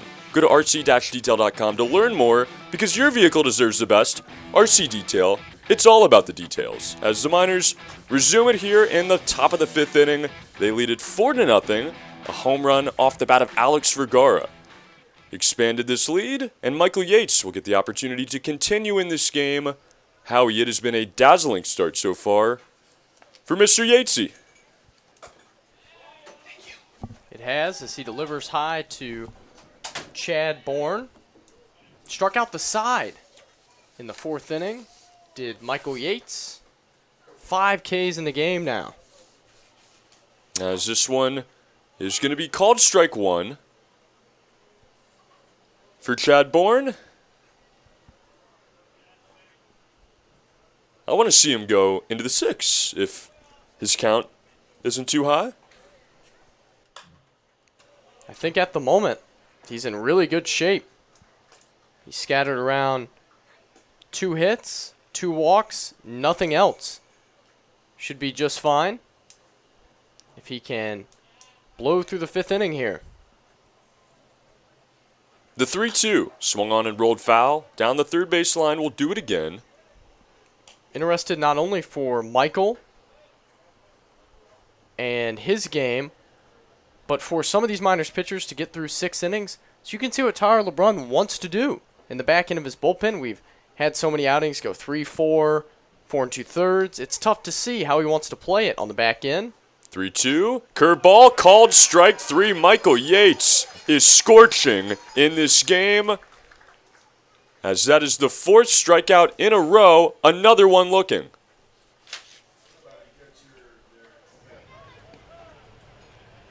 He is just locked in right now.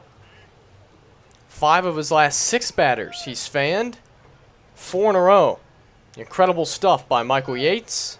Papa Yates, I'm not sure if you're here right now. I know you're proud. If you are, we have Michael's brother on the show with us tonight. as Michael is rolling. First pitch misses high and in to the hitter Derek Smith.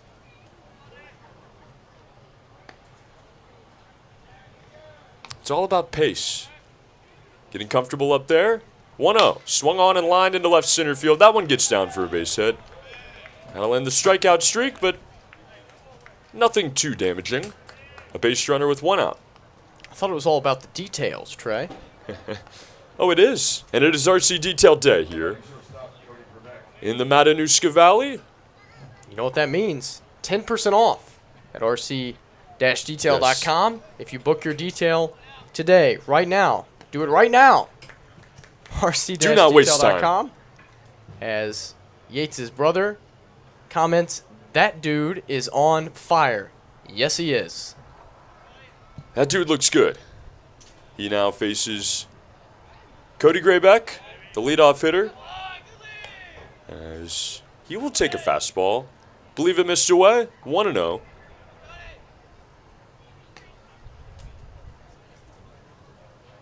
Smith gets his lead at first. Now the 1-0 is going to miss away. Another fastball. So methodical. Truly takes advantage of the details. As Jacob Steele, the third baseman, comes into the grass. And now the 2-0. Swung on and popped up right side. It'll be a long run for Alex Vergara. He's going to get there, though, and make the catch on the left field line. It is out number 2. Yates continues to roll. And now with 1 on and 2 outs, it'll be Alex Champagne.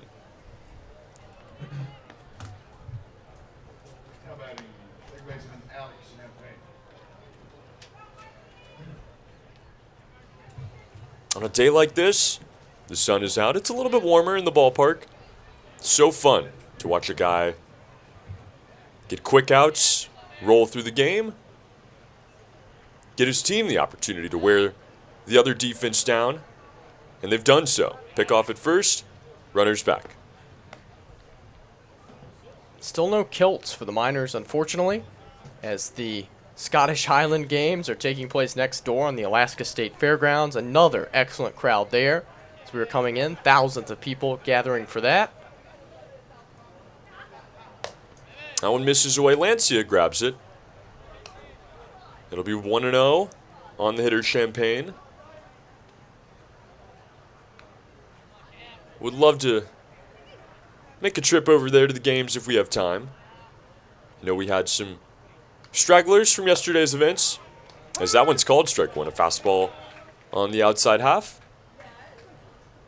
What would be your favorite event, or maybe even what event would you participate in if you had the chance? So I was trying to sit here and think about which one you would be in. I think maybe we could do pretty well in the salmon toss, right?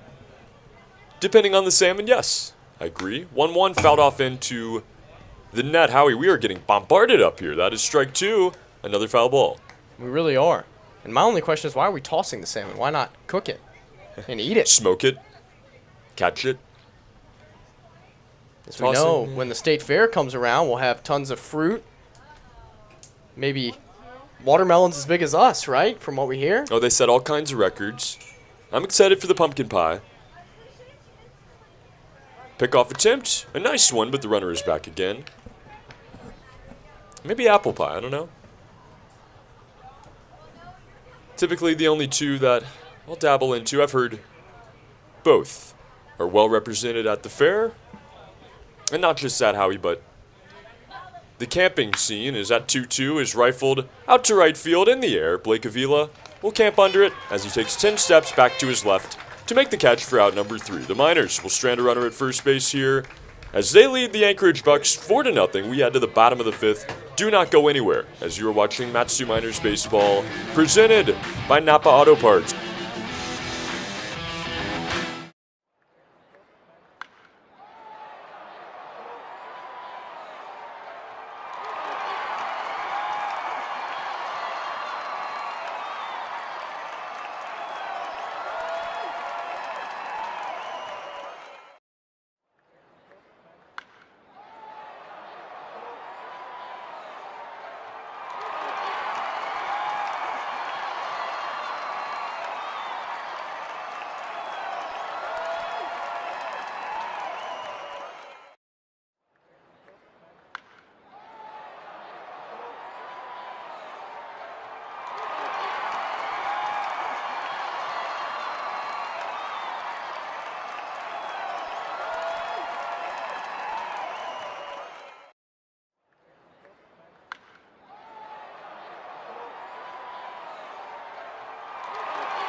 We are now set for the 6th inning of play here at Herman Brothers Field. The Mat-Su Miners lead the Anchorage Bucs 4-0 on this matinee game.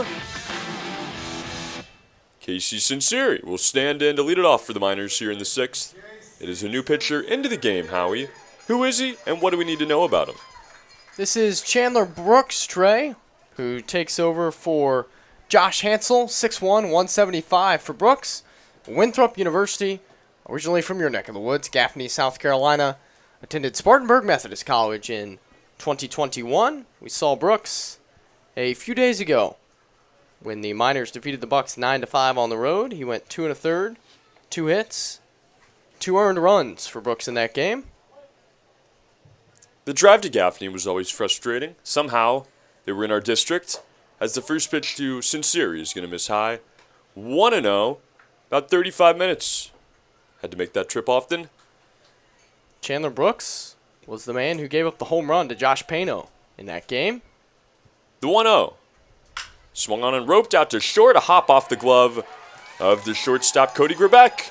Is going to allow Casey Sinceri. No! Close play. Bang, bang at first. He is out. Has a nice recovery there from Grebeck. And the first of the inning. That was a really good recovery by Grebeck as that ball ate him up in the shortstop position. A ball hit hard by Casey, but somehow he's able to gather himself, get to his feet, and throw out a fast runner. Excellent play by Cody. That really is one of the quickest I've seen, Howie. I ruled it out as he bobbled it after it bounced off his glove. Somehow has enough time, and it's out number 1. And now Blake Avila will stand in again. The first pitch. Curveball misses away, 1-0. Sinceri's not a slow runner either. I mean, he's going to blow you away with his speed, but gets down the line well enough. Nice play there from Grebeck. Now the 1-0.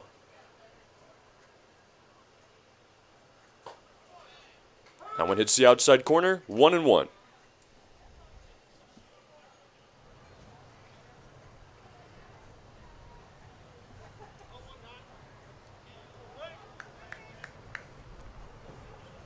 From the windup, here's the 1-1. Check swing, and appeal down to third. He did not. It'll be 2-1. Miners beginning to sleep this game away. What needs to be done for this team to close it out? Michael Yates is rolling right along. Probably see him for at least another inning.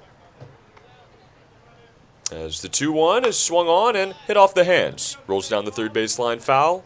It'll be 2-2. And honestly, Trey, you feel good about your chances. Of course, you still have to play, but the Miners haven't surrendered a lead in the 6th inning or later, so they've made it that far. Of course, got to keep focus. Don't make any mistakes. From the windup, the 2-2. Another check swing. This one poked foul. It'll sky out of play. Keep it simple, stupid. I think is the name of the game here in Matanuska, Susitsna. Probably the least simple way to say that, though. Mat-Su. Now the 2-2. Another foul ball off the hands. Blake Avila in a battle here.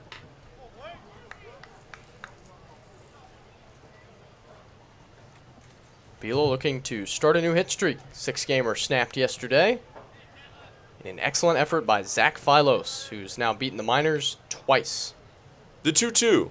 Swung on and roped into right center field. That one's going to get down for a hit. Blake Avila will reach base for the first time tonight as he represents a 1-out base runner for Steven Lancia.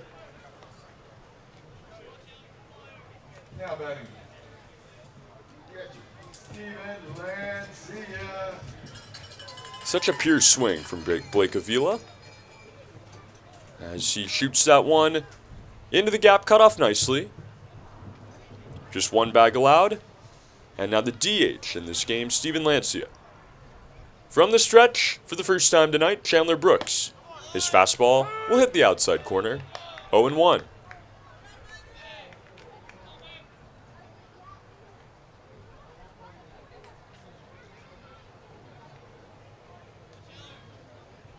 From the stretch, here's Brooks. Tries another fastball away. That one misses outside. It'll be 1-1 on Lancia.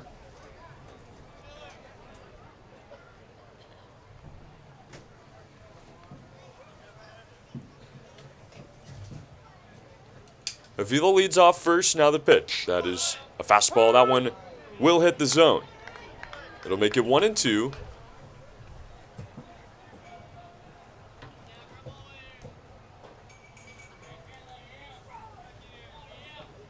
Brooks and out of Sinceri to start. And then a base hit. And now it's 1-2. Curveball misses away. 2-2 it will go.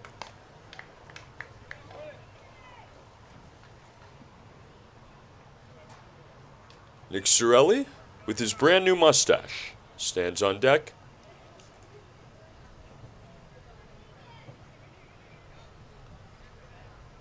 And now the 2-2. High and in, Lancia check swings. He did not. Has an appeal down to first base. Now to run the count full, now 3-2 on tonight's catcher.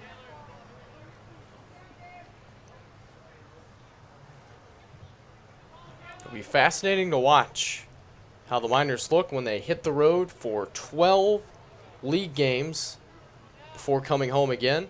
They're undefeated on the road right now, 5-0. Now the 3-2. Big lead for Avila as that one is fouled out of play. We'll do it again.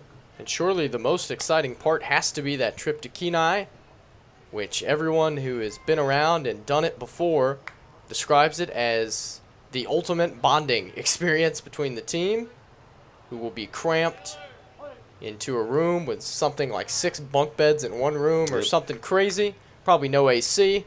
Who knows? The 3-2, Avila heads for second. No throwdown, he's going to slide in there. It is a walk as that one misses high on Lancia. A stolen base for Blake Avila. And with one out, it'll be runners on first and second for Nick Sorelli.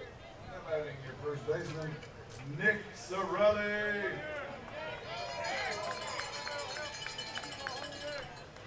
Sorelli lined out in his previous at-bat in the 4th inning on the first pitch of it. He now faces Chandler Brooks for the first time tonight with 2 on and 1 away. The first pitch. Misses inside. Nice stab by Derek Smith. Keep those runners there. It'll be 1-0 on Sorelli. Sorelli could use a hit. Lined out pretty much 3 times yesterday, already once today. Now the 1-0. Fastball misses side 2-0. Time is going to be called by Derek Smith. Wants to meet him. Really poor luck, Howie, for the hitter Sorelli. Sometimes that's the game. We saw in yesterday's contest a lot of barrels, a lot of line drives that resulted in outs, and a lot of bloops that resulted in hits. Sometimes that's how it goes. Yeah. An odd game that we get a call every day. So unique. Every outcome is different. The Miners trying to seal this one with the 2-0. Swung on and popped up. Out of play, it'll be 2-1.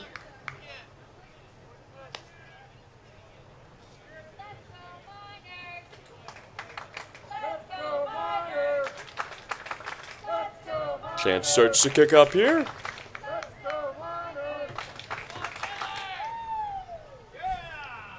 Sunday crowd trying to fire up the team.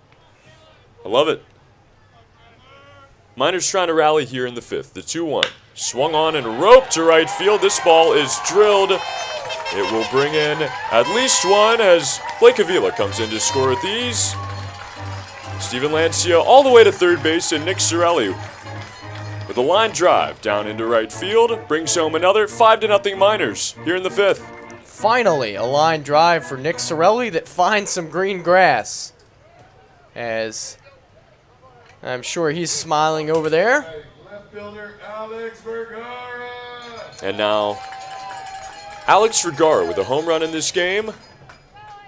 Rolls in with a 4-game hitting streak now.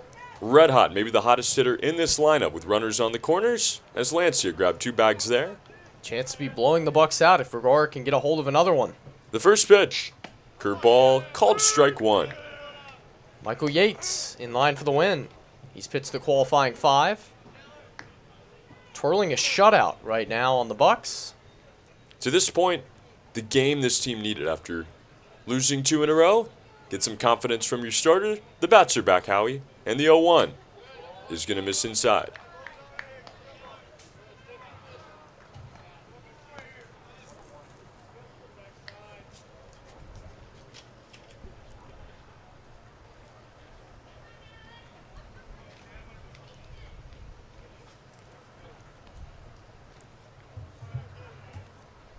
The 1-1. Curveball in there for strike 2. Just catches that corner.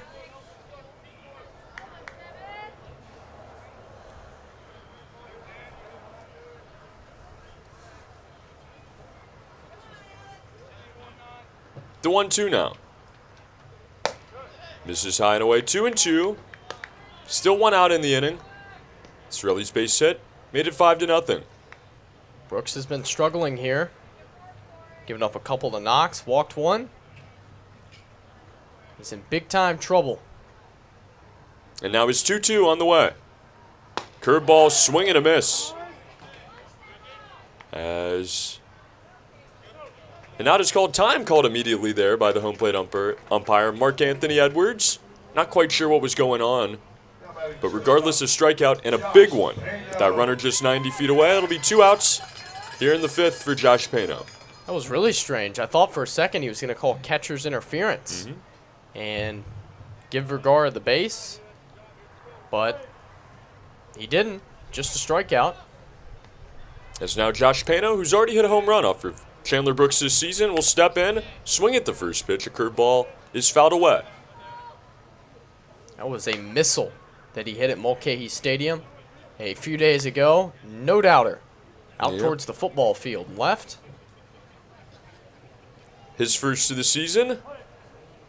Glad to see him back in the lineup for his 2nd day in the row. Had to miss time on Thursday. Now the 0-1. Swung on and roped up the middle. This one is passed off the glove of the diving shortstop, Cody Grebeck. He will have no play. Another run will come home as Alex Vergara will get an RBI on the infield base hit. A valiant effort by the shortstop Grebeck is not enough, as Lancia will touch home to make it 6-0 Miners. No idea how Grebeck kept that ball in the infield, which was rifled up the middle. But that is all he could do. No chance to get Pano, who picks up his 2nd RBI of the game. The Miners busting it open here in the 5th inning. They had 2 runs in the 4th. And now they have 2 runs in the 5th. And Trey Triolo at bat with a runner on first and a runner on second. The first pitch.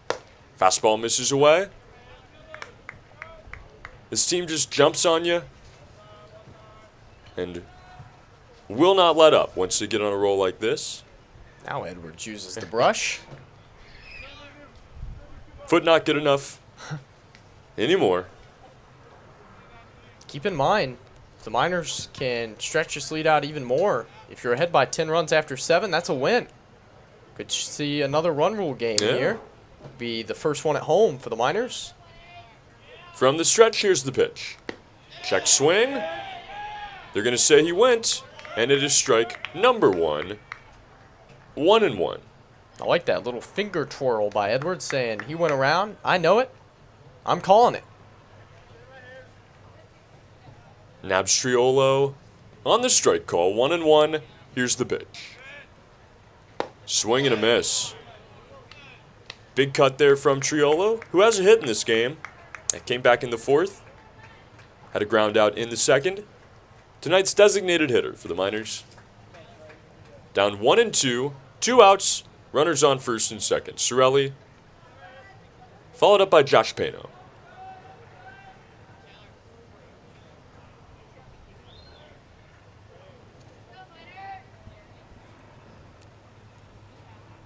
And now the 1-2.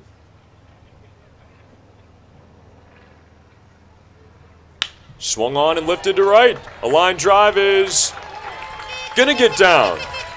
As the inning will continue, Cirelli, a big round Around the third base bag, he will have to hold up there. Another base hit in the inning, another single. Trey Triolo's second of the game. As the line will continue to move for the 9-hole hitter, Jacob Steele. Chandler Brooks getting knocked around all over the place. He's now allowed 4 hits in the inning, giving up 2 runs. He will face the 8th batter in the frame, Jacob Steele. Yeah, only 2 runs across. This has been a slow grind for the Miners here, but they have busted it open now. 10 hits in the game. And Jacob Steele, who had a sac fly earlier, trying to bust this thing wide open. The first pitch. Curveball misses high. Long rest for Michael Yates. Nobody up down the right field line. Nobody up down the left field line. Yates will continue on for at least 1 more frame. And the Miners, again, could push this lead out to 10, potentially, and threaten to win in 7. The 1-0. Fastball down the middle. 1-1. Be good for these home fans to get one of these Mercy Rule games at least.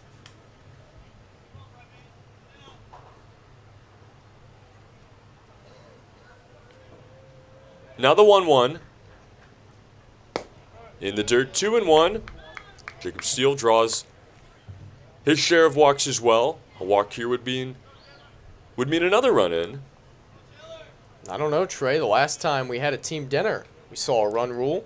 True. Got to get to Denise's chili quicker. I hear it's taco bar night tonight. Oh, man.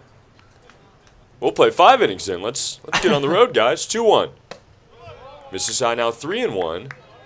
You're telling me there's a fix on here. Denise is pulling the strings. Oh, absolutely. Denise is always pulling the strings. You kidding me? Yeah, just wrap it up, guys. Maybe, 7:30. The 3-1. On the outside corner now, 3-2. The chili was fabulous. Not sure if we gave it its due credit on that Monday. Excited for tacos now. Not a Tuesday, though. And now the 3-2. Fouled out of play as each runner is able to attempt to steal there. 3-2, 2 outs.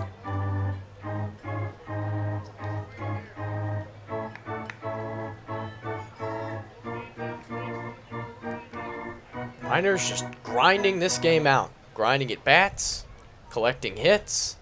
Yates has been excellent. And a superb team effort so far. The line will move again here on the pitch. Led by Nick Sorelli at third base. The 3-2 again to Jacob Steele. Ball 4 as that one misses high and away. Nick Sorelli trots on home. 7-0 Miners as they continue to break this game open. Carter Young will come to bat. The lineup resets. Tough outing here for Chandler Brooks. The 3rd run in the 5th. Extremely tough outing for Chandler Brooks. Nobody up down the left field line as Ken Hocuff is out. Who knows? We may see a position player in this game at some point. Miners have faced 3 of them in the season. Some better than others. So good for the Miners to be able to do things like this. I've seen it multiple times. Just getting to these teams and they don't let up. Keep pounding them into submission. Yep. And I think that the confidence kind of builds off of itself as the game goes on a lot of the time. You see, in this inning at least, the first hitter was Casey Sinceri, and he grounded out. But after that, you saw Avila grit out a hit. Lancio walked. Sorelli with the base hit. That drove in a run. Pano kept it rolling. Trey Triolo, Jacob Steele walks. It is a snowball effect here at Herman Brothers Field, and it is 7-0 with Carter Young coming to bat. The bases loaded and 2 outs.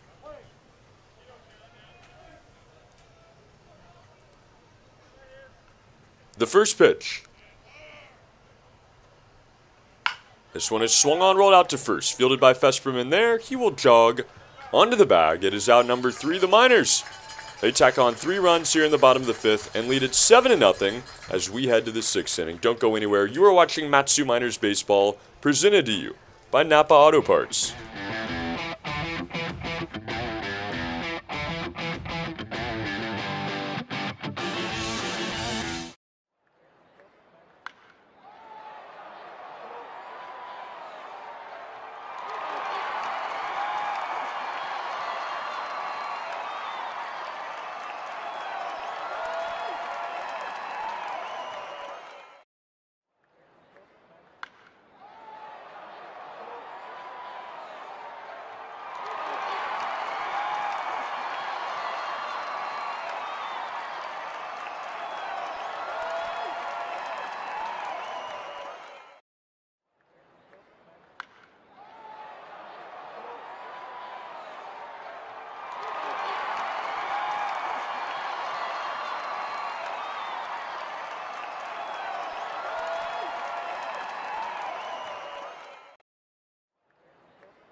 On to the 6th inning, the Miners lead it 7-0. This is Matsu Miners Baseball, presented by Napa Auto Parts.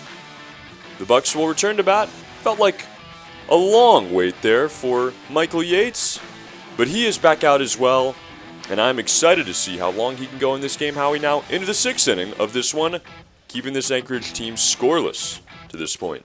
It'll be interesting to see how he fares following the long rest. And the first pitch is a curveball. It is a called strike. Right back to it goes Michael Yates as he faces Mitch Simon, the third baseman. He's already struck out 6, including Simon 1 time. Gets up 0-1, now the pitch. That one misses inside 1-1. So we saw early emotion after Yates lost several batters to walk. We see that emotion turned into a positive here. It's confidence now on the mound. As that one misses low, 2-1 the count. He wears his heart right next to that Alaska logo. On the sleeve, the 2-1. Fastball, called strike 2.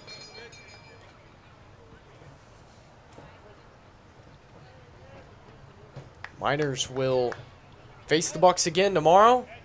On the road, though. First of 12, including a doubleheader. 5 in Kenai. 7 o'clock. 2-2 is swung on and hit out to right, where it is caught for out number 1. Blake Avila gets over, and that'll send down Mitch Simon and bring up Mason Marinko.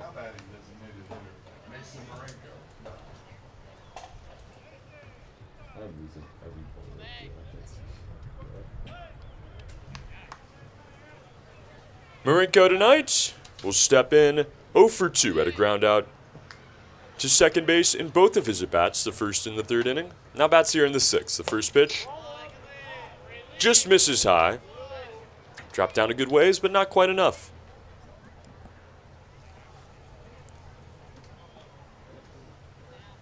From the stretch, here's the 1-0. That one hits him in the head. Wow. Always scary. Always dangerous. Fastball comes upstairs, and a 1-out base runner. Never want to see anything head high. Of course, no intention by Michael. That one just got away from him. And thankfully, Marinko appears to be all right. As he will stand on first base now. It'll be the lefty Michael Diaz stepping in.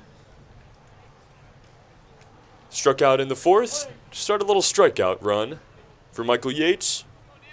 go on to strike out 4 in a row as the first pitch is swung on, fouled out of play. Yates has been mixing his pitches well. Fastball, curveball, slider change. Locating.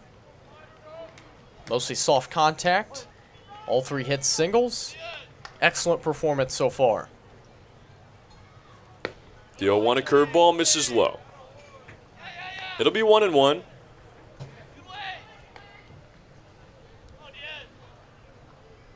We do have some movement now in the Miners bullpen. Looks to be Owen Lesh as the pickoff attempt is a good one, and that is an out. What a move by Michael Yates. Nick Cirelli applies the tag, and that'll send Mason Marinko right on back to the Anchorage dugout. It is out number 2. The bases are cleared. And now just 1 to go for Michael Yates here in the 6th. Everything going right for the Miners. The 1-1. Swung on and drilled to left field. This one has a drive in it. It hits the base of the wall.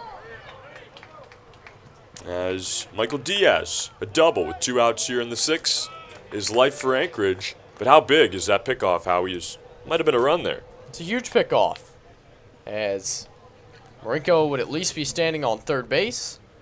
The Bucs would be threatening with 2 on and 1 out. But instead, it's 1 on and 2 outs. Miners lead by 7. No sweat for Michael Yates. The little breaks make a world of difference in this game. And now Dylan Fesperman will stand in for his 3rd at-bat of the night. Yates now delivers. This one is swung on, hit out to right field. It is looping towards the line. It is going to drop in a fair ball. That'll bring home a run.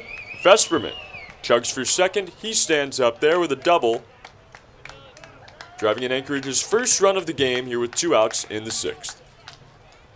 Vesperman just appears to have Yates' number, barring that strikeout streak that he was a part of. When Yates got him back in the 4th, he's homered, he's doubled, and he's walked twice. Yates got to be excited. Might be the final time he faces him in this game. I'm sure he wants another opportunity, Adam, though, knowing Michael Yates. As Dom Chacon, the lefty, now steps in and swings at the first pitch. Rolls it to the right side under the glove of Nick Cirelli into right field. Vesperman is going to get the stop sign at third. Another base hit, the 3rd in a row here for Anchorage with 2 outs and runners on the corners. Anchorage suddenly jumping on Yates and hitting the ball hard. First test of the game, truly, for Michael. So we'll try to battle through this and get through the 6th. Here comes James Dillard.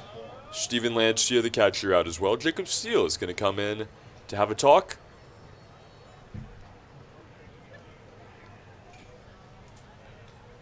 Steele talking with Rosenbach. Applying some to that forearm, I don't know. Maybe that helps for grip down there at the hot corner. Maybe. There's a nice wipe off for you at home plate, Howie. Now he's using the brush.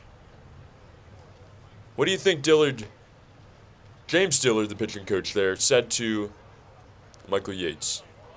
I think it was probably pretty straightforward. You've had a great outing. Don't let it end like this. Giving up some hard contact to some good hitters. But you just need 1 out, and then you feel good about yourself. 6 innings, 1 run, and you're in line for the win.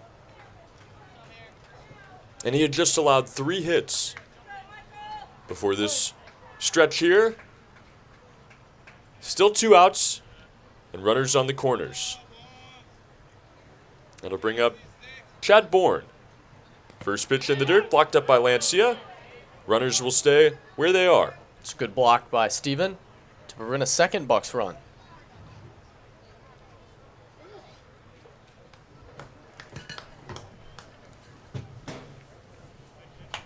Bourne, the center fielder, struck out in his last at bat as well. Goes up 1-0. The pitch is swung on, fouled off the ankle there, the shin. Luckily, he has a guard. That one is still, Howie, probably pretty uncomfortable. I would imagine probably still pretty uncomfortable when you bang it right off the inside of your ankle, even with the guard, probably doesn't feel too great. Courtesy time is allowed. This will take a few laps around home plate. Stretch it out a bit. So much power is being created by the pitcher in that situation as well. Just an unlucky deflection. And a strike. Now 1-1.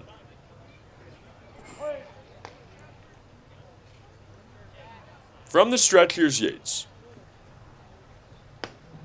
Fastball misses away. 2-1.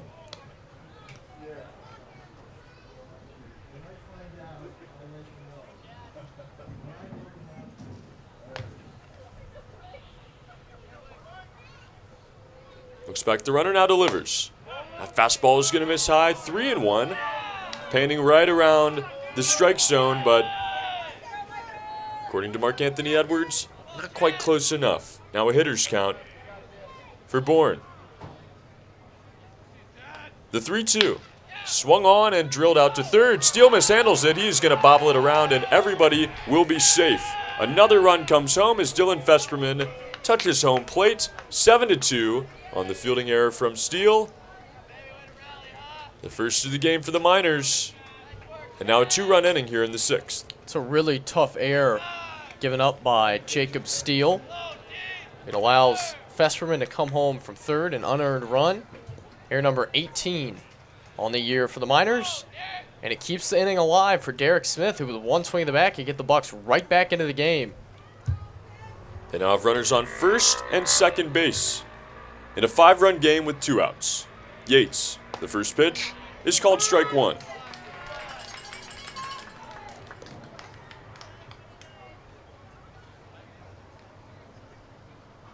How wild must it be to come up to the Alaska Baseball League as someone who just graduated high school? Yeah. Can't imagine what Derek Smith is feeling. He now faces an 0-1 pitch, and he swings at it and waves through it. 0-2. Along with Dom Chacon. Especially facing somebody like Yates, who's been around the block. That would tell me, as a coach, as a GM, that they're ambitious, they're fearless, they're willing to take advantage of the opportunity. Now the 0-2, a curveball is called strike 3. Michael Yates allows 2 runs here in the 6th. He is biting onto his glove, but he has a dazzling start today. I think he'll feel a bit better about this one looking back on it. The Miners lead it 7-2 as we head to the bottom of the 6th. Don't go anywhere. This is Miners Baseball presented by Napa Auto Parts.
Chandler Brooks will remain on the mound for Anchorage as we begin the bottom of the 6th inning. 7-2, the Matsu Miners lead the Bucs. This is Sunday afternoon baseball on YouTube, presented by Napa Auto Parts. And Casey Sinceri going to try to answer back as Anchorage draws in their first runs of the game there in the top half of the 6th.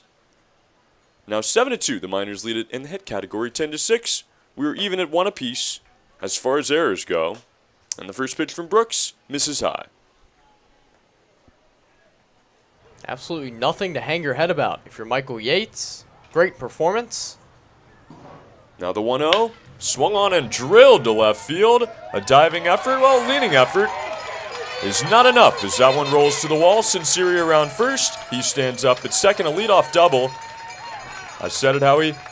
They're going to try to get him back. That is a wonderful start by Casey Sinceri. Casey Sinceri just hits. He continues to have games where he racks up multiple hits.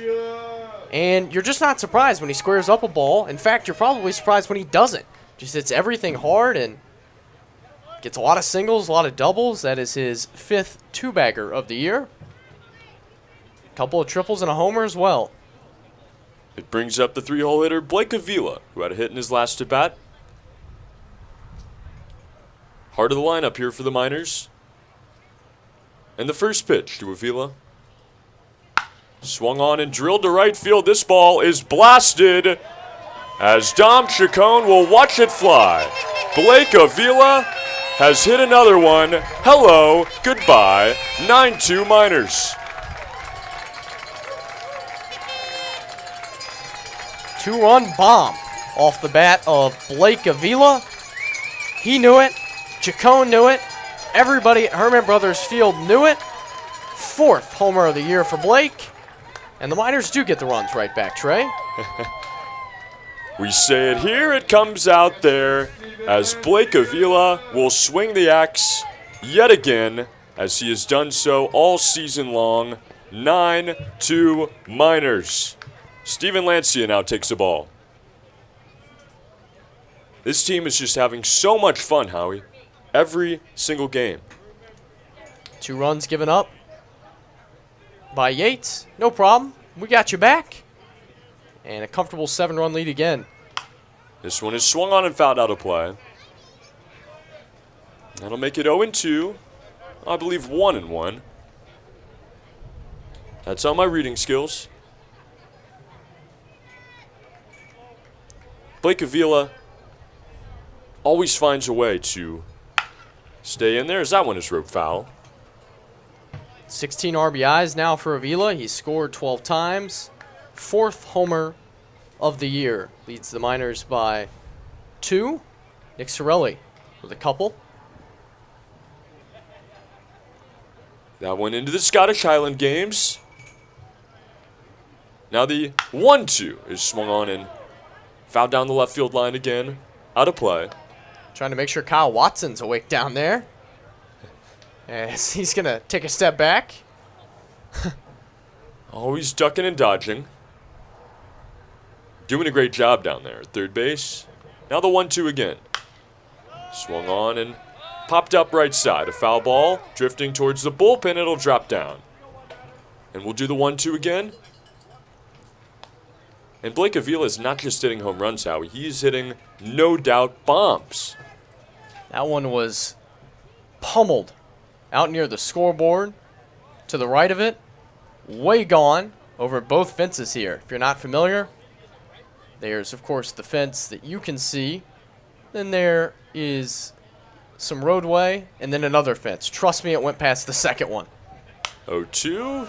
Swung on and popped up again right side. Long run. And no one's going to get there. Another foul ball, and we'll do the 1-2 again. Lancia battling.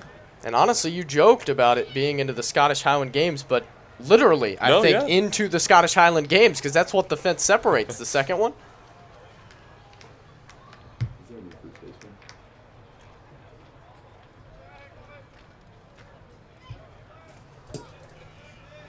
Steven Lancia battling a 1-2 count. From the windup, here's the pitch. Swing and a miss. It's a drop third strike. Derek Smith recovers. His throw to first is on time. And 1 away. As Howie, we saw it our last trip to Anchorage. Substitution madness. I think we are beginning to see this unfold yet again here. New first baseman for the Bucs, Max Ortega takes over for Dylan Festerman here in the 6th.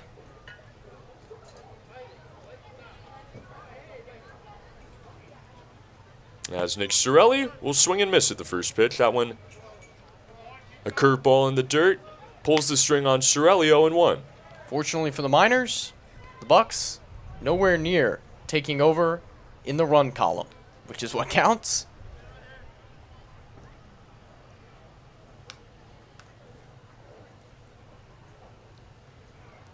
Oh, 1 in the dirt.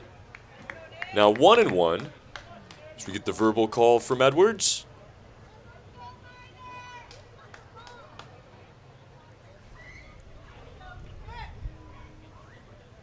From the windup, here's the 0-1.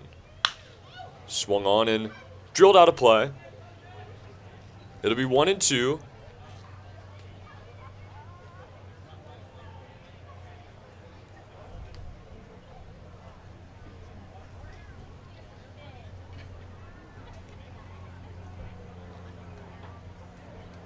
Chandler Brooks is now allowed 2 home runs to these Miners. And now the 1-2 to Sorelli. In the dirt, almost hits him. Dodges out of the way there. Skips out of the way, really. And that'll even the count at 2-2. Chandler Brooks really just trying to eat some innings for the Bucs.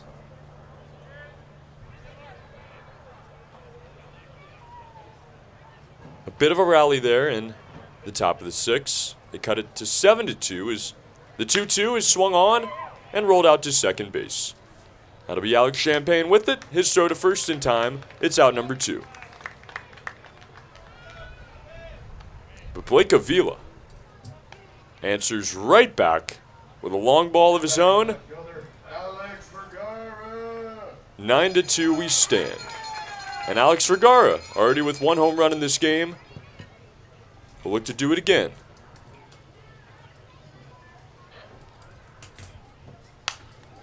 Swings at the first pitch, pops it up. That'll drift into the seats. 0-1 goes Vergara.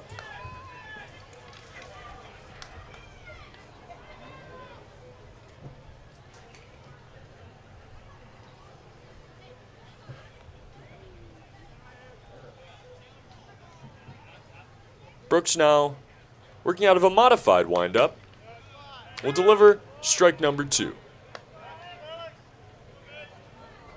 So that one touches the bottom half of the zone. And how it's been so nice to see how well-rounded this lineup has looked. But sometimes it is extremely fun to watch the heart of the order do what you know they can. As that one is fouled off, it'll remain 0-2. 8 of the 9 starters in this game with hits for the Miners. Up and down the lineup. Seen Jacob Steele with a couple of RBIs, doing it his way, sacrifice fly and a walk. Of course, the home run from Vergara, the one by Avila. All around, excellent performance for the Miners. 0-2, swung on and lifted high and deep in the air to left field again. Alex Vergara is twice as nice on this Sunday afternoon. His second home run of the game. It is 10-2 Miners.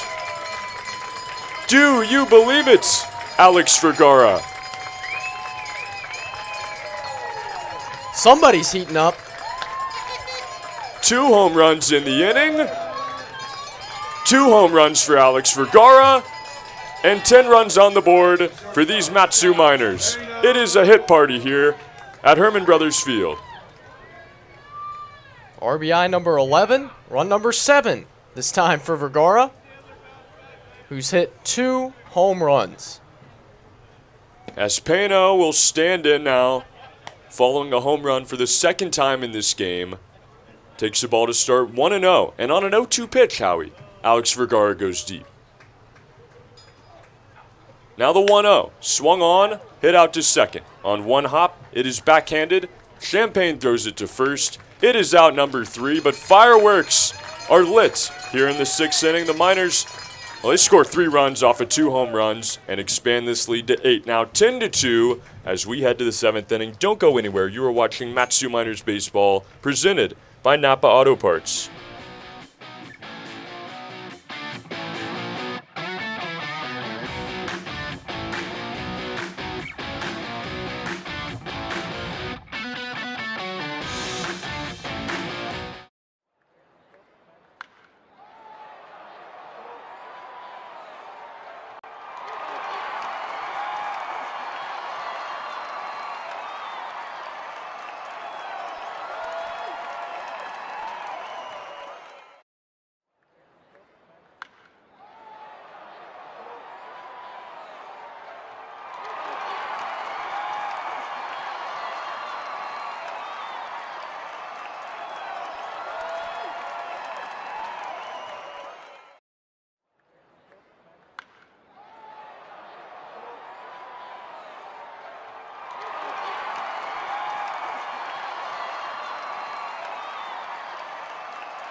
The Miners offense absolutely explodes there.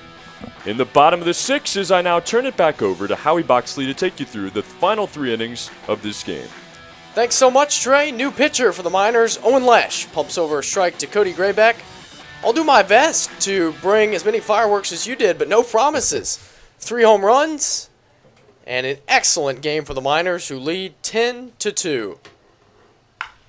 This one is golfed down the right field line. Avila on the run, still going, and he makes a catch near the wall. Graybeck put a charge into that one, but he's retired for out number 1. I was about to come up with some crazy conspiracy theories, Howie, if that ball had gotten out. They're juicing them here in Alaska? No. Ball is soaring off of these wood bats today. The Miners take advantage with 3 home runs. Anchorage comes up short there, though, 1 out. What a great outing by Michael Yates. 6 innings, gave up a handful of hits in his last frame, but just 6 of them overall, 2 runs, 1 of them earned. As Champagne bats, takes a strike. 2 walks, hit a man, struck out 7, in line for the win. Great performance by Yates. A Yahtzee for Michael on a Sunday afternoon. 0-1. Swung on and fouled out of play. Owen Lesh making his 6th appearance. 7 hits, just 1 run for Owen over 15 innings. That's good enough for a .60 ERA. That's 0.60, Trey. 0-2. Swung on, grounded, past Lesh. Charging is Pano. He's got it, and he throws on the run for out number 2. If every single game could be like the 2 Sunday matinee games we've had here at Herman Brothers Field, it would be a perfect season. And it nearly has been. But the feeling of the ballpark last Sunday, to see Liam Hadakanaka do what he did, what Alex Vergara has done today, to get to watch Michael Yates, to get to watch Owen Lesh, have him on the show last Sunday, it has been amazing. Reflected the rest of the season. Tons of fun as Mitch Simon bats and takes low ball number 1. Just an awesome day at Herman Brothers Field as the Miners are on the verge of picking up win number 14 in 18 tries. The 1-0. Swinging a high pop. Lesh points straight up. That's where it is. Behind the second base bag. The shortstop Pano has got it. And Owen Lesh works a lightning quick 7th inning. It's time to stretch it out on a Sunday afternoon. It's all Miners. Miners 10, Bucs 2. Matsu Miners Baseball on YouTube, presented by Napa Auto Parts.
Bottom of the 7th, Miners 10, Bucs 2. 2 more runs, and the Miners will be winners in a bit of a different walk-off style, the walk-off mercy rule, which I guess still counts. I think so.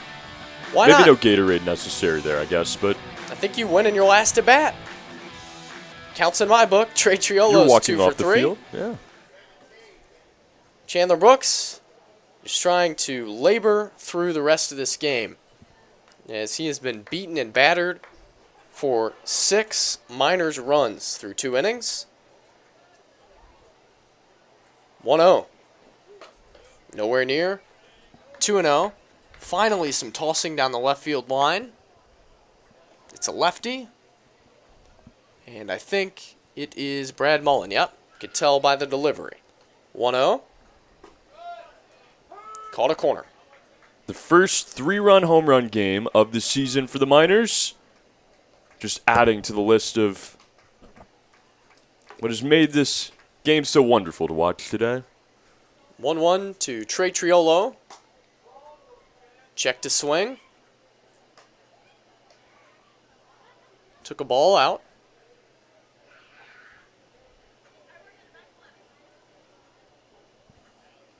Brooks delivers.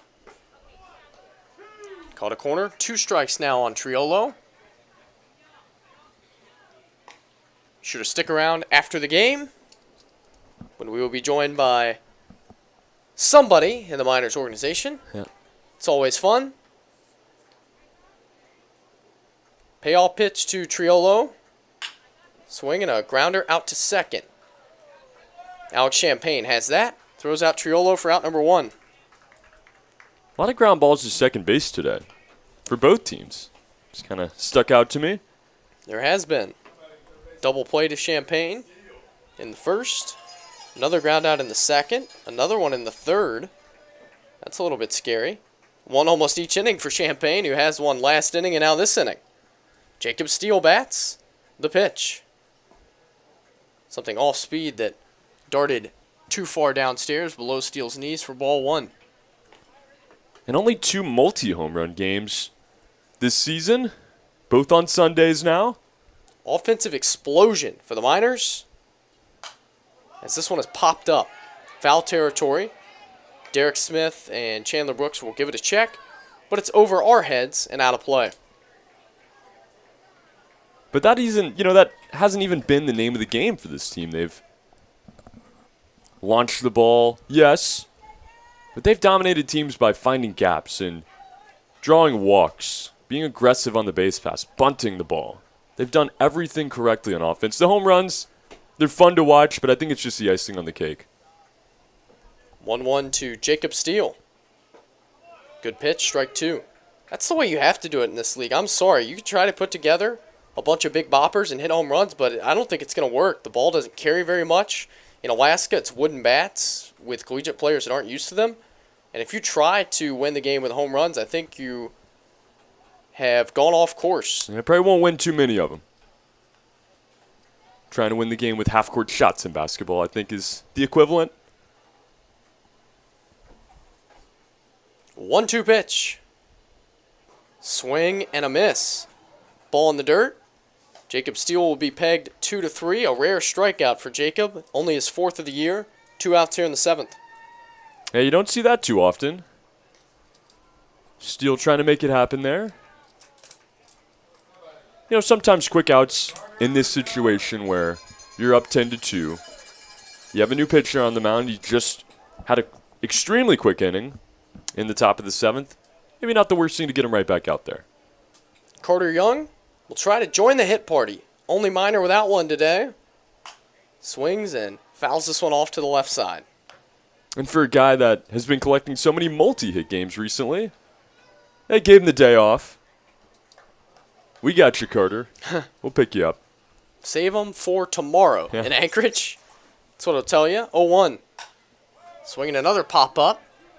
This one is closer to fair territory. A diving effort. That is a foul ball. Wow, that was close to the chalk as Michael Diaz laid out over there, but it dropped in foul. It would have been a perfectly placed ball. It looked like it was going to drop in right inside the line there. Instead, a foul ball and a strike. Michael Diaz, lucky he didn't touch that and make it a fair ball.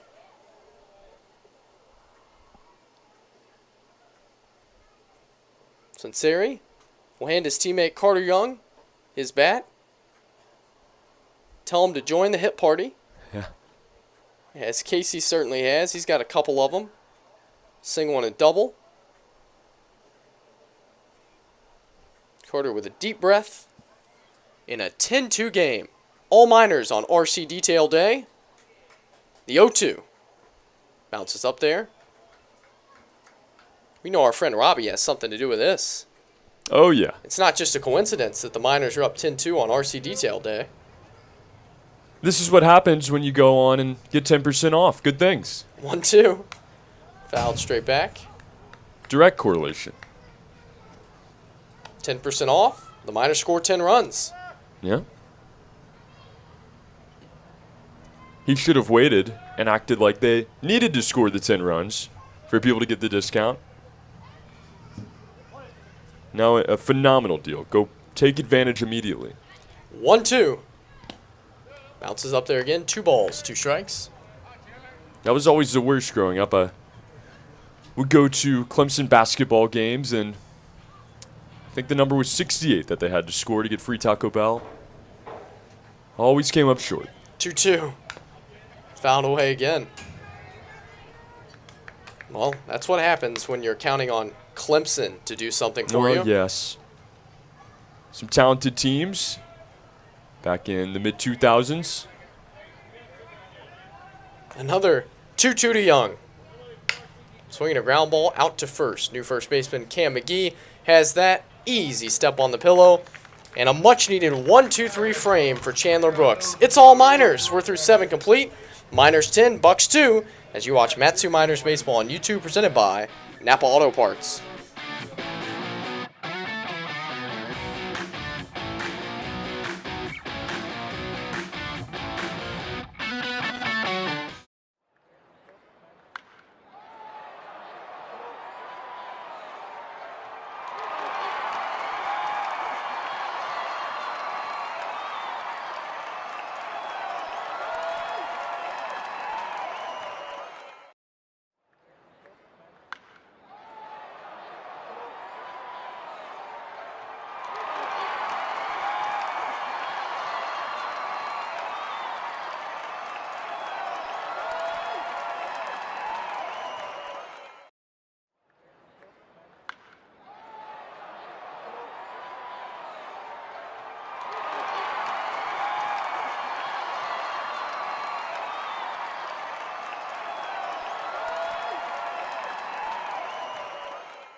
Top of the 8th, Miners 10, Bucs 2. Owen Lesh gets his weekly inspection.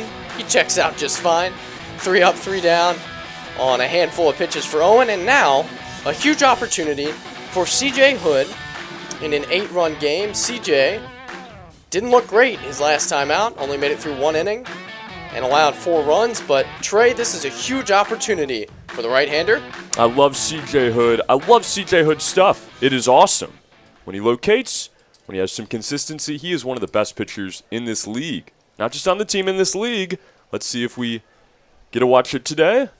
Marinko bats, and that is a called strike on Mason. And you love the play by head coach Tyler LeBrun. Look, this is a guy in CJ Hood who is reeling a bit. He's allowed 9 runs through just 4 innings of work this year. And you got to get him in a bit of a low-leverage spot. Take the pressure off. 0-1. Drops inside for a ball. I mean, look at the break on that curveball. Yeah, you're exactly right. He's made 3 starts this year. That's always pressure. If you're starting a game, that's instant pressure. Unless you're on the road and your team scored like 10 runs in the first inning, yes, you're under pressure. So, in a spot where a guy's been struggling, 1-1, fastball outside, put him in an 8-run game and see if he can figure some things out on the mound. I think it's a perfect idea. And for Owen Lesh, I mean, duration-wise, had to be the shortest start of his entire life. Maybe 2 minutes and 30 seconds. 2-1, swing and a miss. Good fastball by CJ that can touch 93. Right on by Marinko, 2-2. Tall right-hander. Uses that leverage. Cutter is ridiculous. Curveball, very nasty. And that fastball, so much bite to it. Change-up as well. 2-2. Check swing and a foul ball by Marinko. It looks better so far, Howie. I mean, I'm one to jump the gun at times. Not going to lie. But through 4 pitches, I guess 5 pitches now, stuff's look good. Stuff plays for sure. Can he locate it, though? Yeah. 2-2. Located that. Cut on, missed. Strikeout for CJ to start the 8th. Such a young player.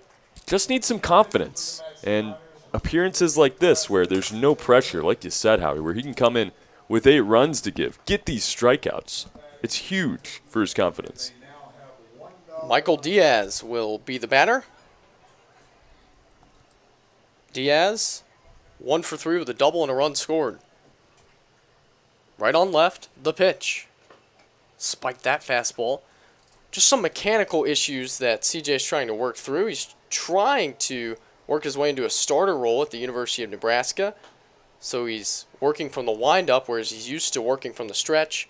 Just a lot of things moving, a lot of things going on, and creating a bit of issues for CJ location-wise.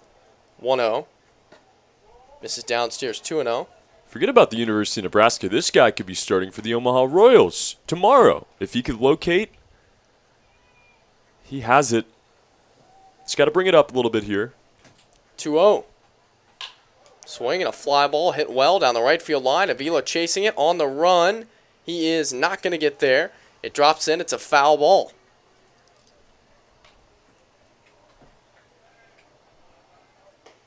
Michael Diaz will have to retreat to the batter's box, grab his stick, and go at it again with a 2-1 count. And I think being the opening day starter adds a whole new realm of pressure. Not just a starter, but the starter in your organization's eyes. Especially after you hadn't started since high school. 6'5" righty. Delivers the 2-1. That one skips up there. 3 balls and a strike. Just 20 years old. Originally from Lincoln. Just a freshman. You'd love to see him throw strikes here in an 8-run game. 3-1. Lost him.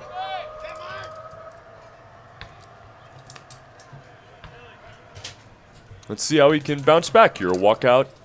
Wow. A strikeout and a walk in this inning. Now he will face Cam McGee, who checked in for Dylan Fesperman back in the 6th inning to play first base. So it's Cam McGee's first chance at the plate. He's a lefty.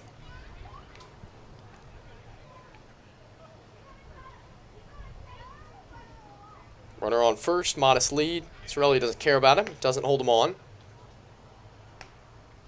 First pitch. Fastball low. What do you see that's going on with CJ that's causing him to miss so much? It seems to me like he's missing down a lot. Maybe as he brings the 1-0. It's lined softly into center field. Coming on is Young, but he'll give way to Josh Pano, who makes the catch in shallow center. I think you're right, Howie. He is missing low when he does miss, typically. Not always, but that tells me that he's trying to overthrow the baseball. He's maybe letting those hips start a little bit sooner than the rest of his body. That's getting that front foot down a little bit quicker than he would like to. And in turn, his arm is going to finish a little bit lower. Yeah, I tend to think maybe the release point is too late. Letting the ball go too late, missing low. As Dom Chacon bats, sends this one high in the air. Out to right field, Blake Avila back now in.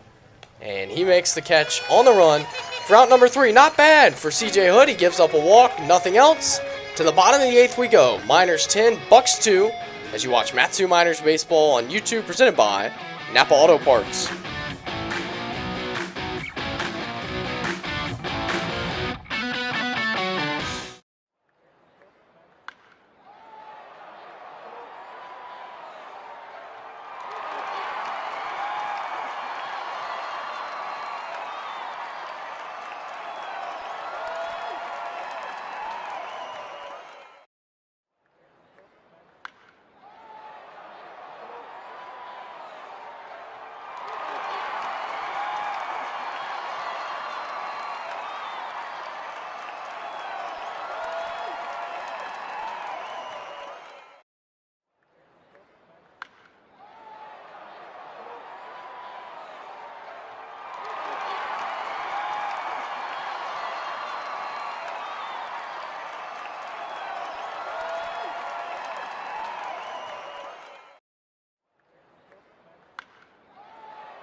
Bottom of the 8th, couple of changes to tell you about as the Miners try to wrap this one up. They just need 2 runs and or 3 outs. In this one, Brad Mullen, the new hurler, and a new battery mate as well. Dylan Maltby takes over behind the plate for Derek Smith, whose day is over.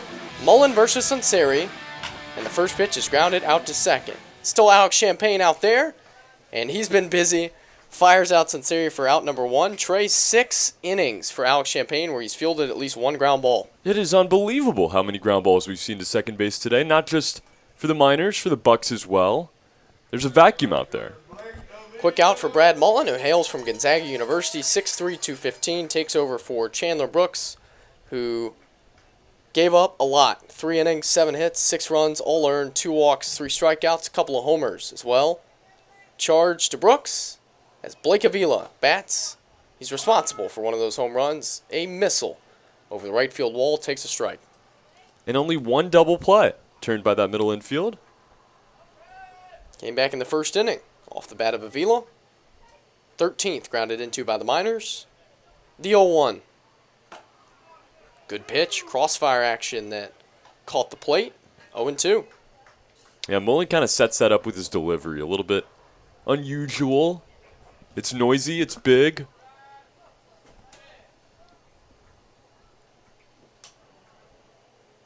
Oh-2 pitch. That one outside.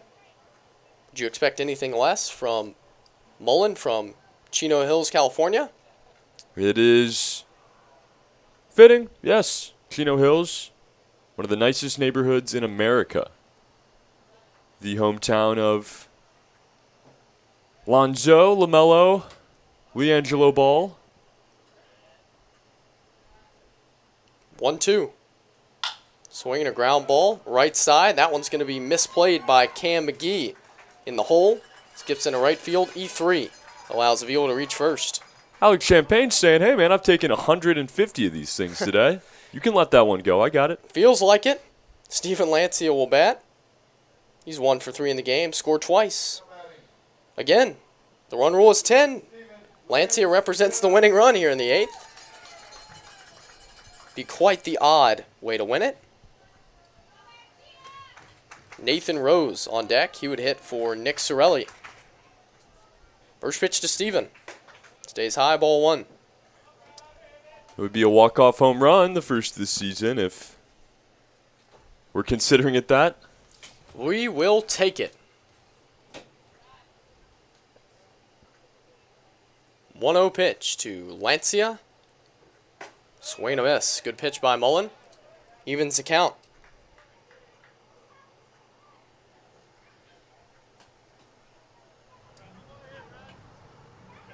Just another clean baseball game played by the Miners. And wind's starting to blow in a little bit from center field.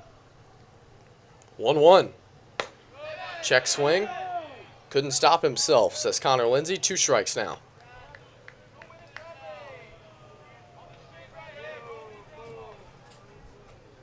Likely to see a couple of changes if this game gets to the 9th with Nathan Rose on deck.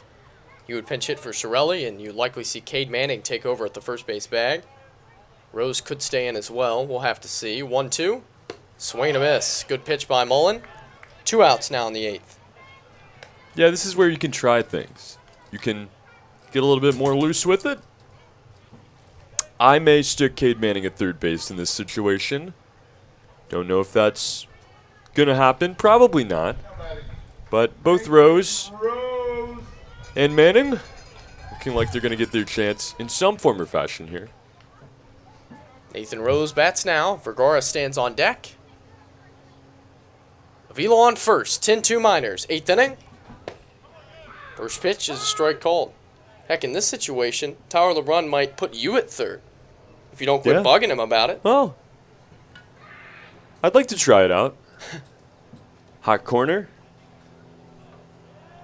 0-1. Missed high.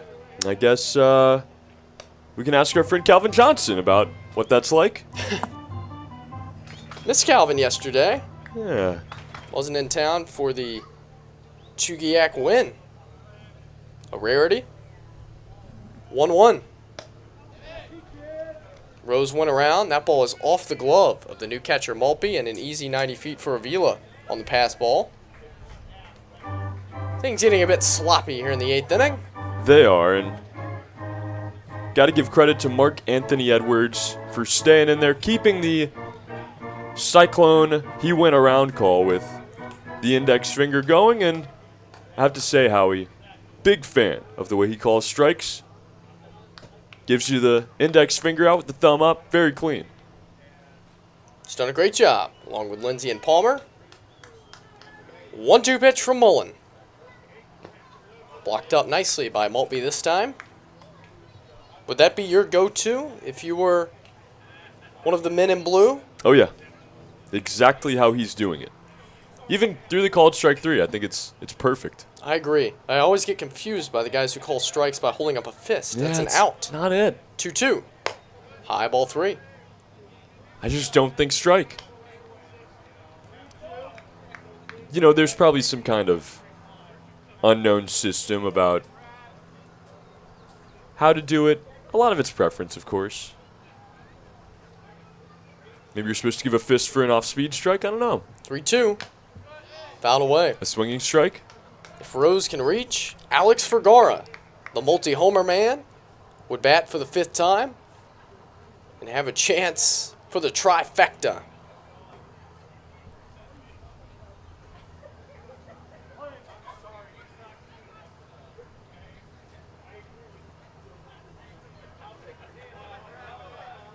Mullen asks Maltby to go through the signs once more. Left on right. 3-2. Popped up on the infield. This will be Cam McGee in fair territory. He puts away Rose and the Miners in the 8th. 3 outs to get for the Matsu Miners. They lead the Bucs 10-2 as you watch Matsu Miners Baseball on YouTube, presented by Napa Auto Parts.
The seatbelt is the biggest assist your car can give you.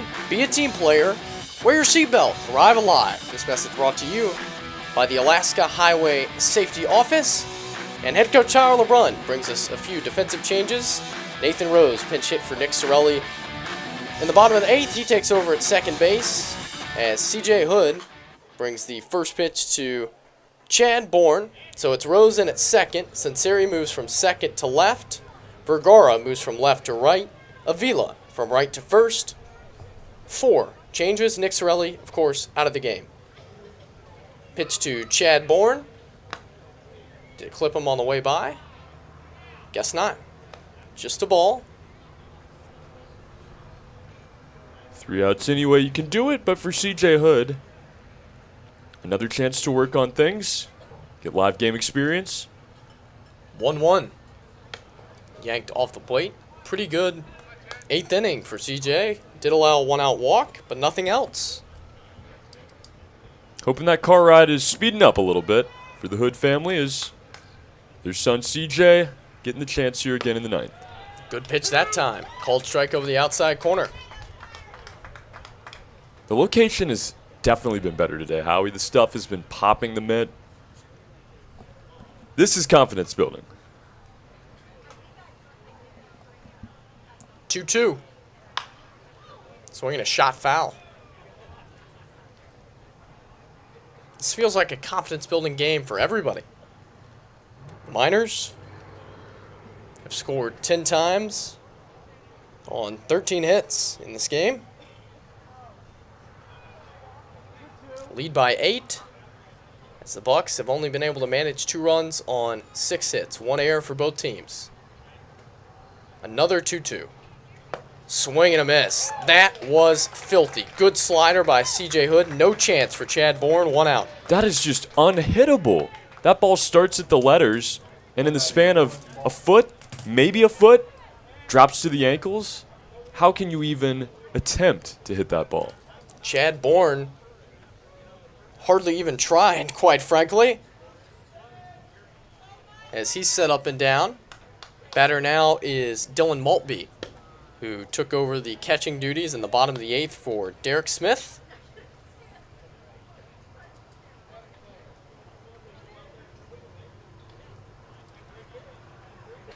(1-0). Curveball stays high, 2-0.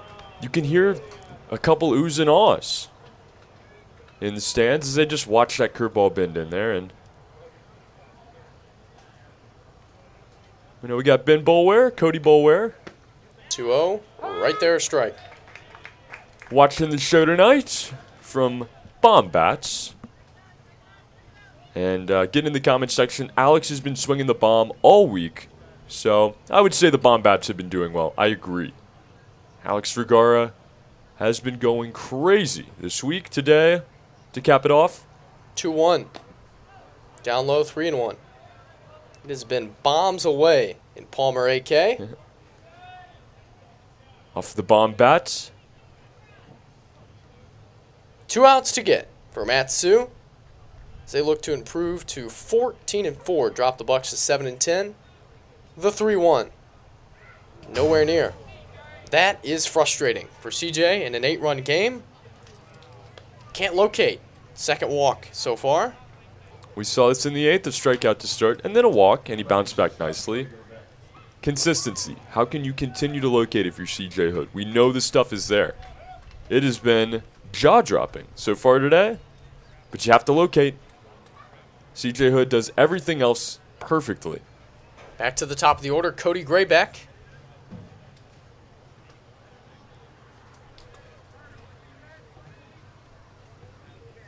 First pitch to Cody. Bounces up there. Nice smother by Lancia.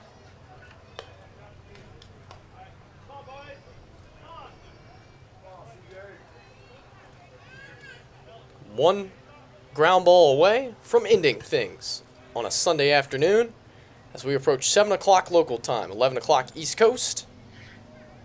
The 1-0.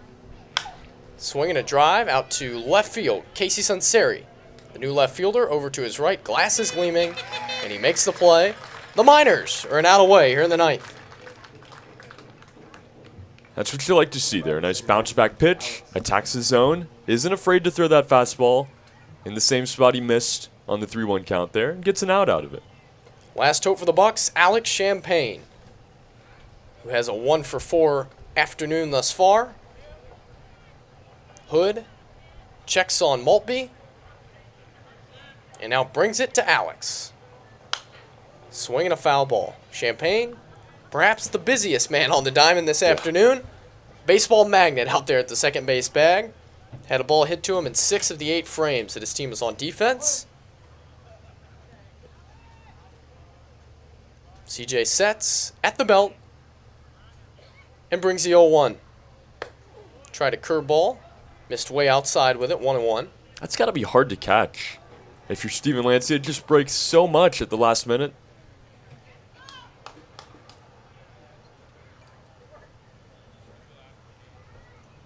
The 1-1. Outside, 2 balls and a strike now.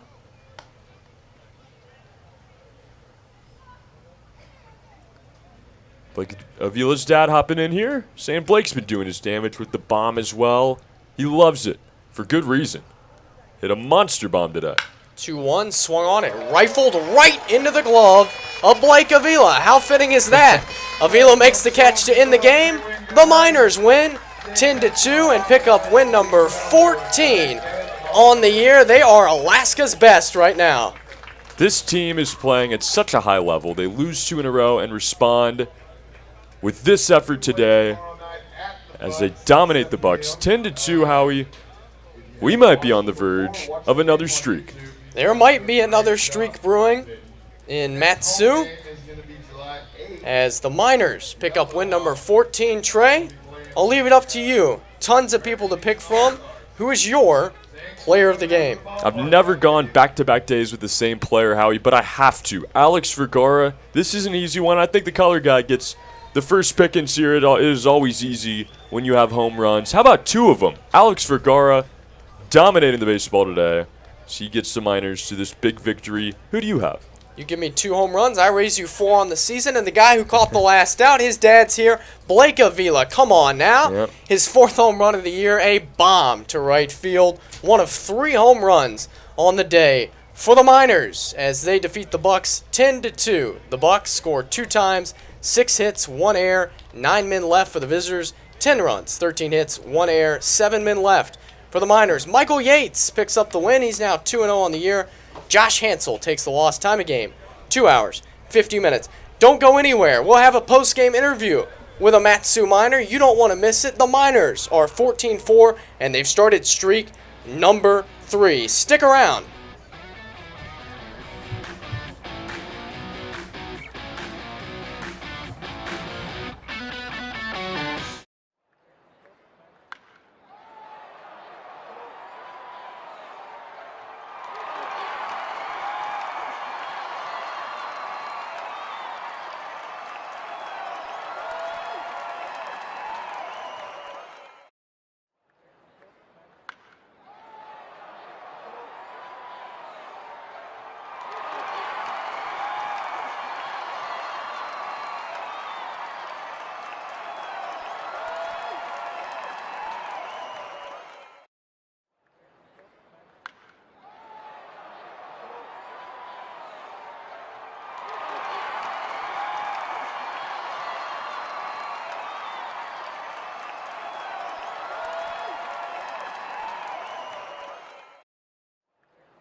Back at Herman Brothers Field on Sunday afternoon, the Miners win 10-2, and we are joined by the man, Alex Vergara.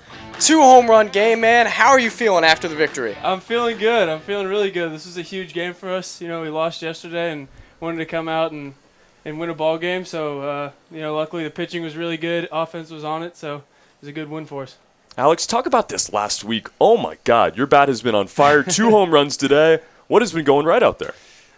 Just really trying to focus on calming down, being in the moment. I was talking to K-Dubs, Coach Watson, and he was just telling me, take a deep breath before each at-bat and focus in on what you got to do there. So, Coach Watson's a great coach, definitely helping out a lot, and definitely just staying calm in the moment and not letting it get too big. How about the performance today by Michael Yates? Starter goes 6 innings, only allows a couple of runs. He was excellent. Oh, he was electric on and off the field. We get in there, he's hyping us up to go hit. Great teammate, great ball player. I love that guy. Yeah, no doubt about it. And this whole team has just been so fun to follow. You guys go play golf together, go fishing, do all this, that camping, whatever else. What is the bond like in the locker room, especially after wins like this? Oh, it's great. The first day that we were here, first day we got everybody here on the team. Ty kind of told us, the culture of the team is super important to go win a championship. And honestly, as soon as he said that, everyone was already pretty much bought in. So the culture's fantastic. The coaches do a great job, and we're rolling. Last game at home at Herman Brothers Field for 15 days in league play. Ooh. We start a 12-game road trip starting tomorrow in Anchorage. Of course, the trip down to Kenai, the Bingo Hilton. How is that going to bring the team together? Oh, I think it's going to be great. Those bus rides, if anybody's seen the Matsu bus, that's not the it's a very good vehicle. I don't want to, say anything bad about it, but a lot of good bonding goes on the way to the game, so it's going to be a lot of fun. Yeah, no doubt about it. This next couple week stretch is going to be so much fun. We go to Kenai. We're going to be traveling all over the state. But to this point, what has been your favorite part about being in Alaska? The people here, this team, I honest to God, I love hanging out with them, coming to the field every day. And sometimes it can get, a little tiring when you wake up and play a ball game, play a ball game, over and over. But the guys on this team are just fantastic, and they make it really easy to just show up every day and compete. New mustache for Nick Sorelli. Oh, yeah. Is he the reason the Miners are hot again? Nick Sorelli is the reason that the Miners are hot again. You heard it here first. All right, man. Thanks so much. We appreciate it. Alex Vergara, he's the man. 2 home runs on the game. And the Miners win by a final score of 10-2. Don't forget, join us again tomorrow night from Anchorage, 7 o'clock. Local time for Trey Yannity. My name's Howie Boxley. Have a great rest of your evening. And go Miners.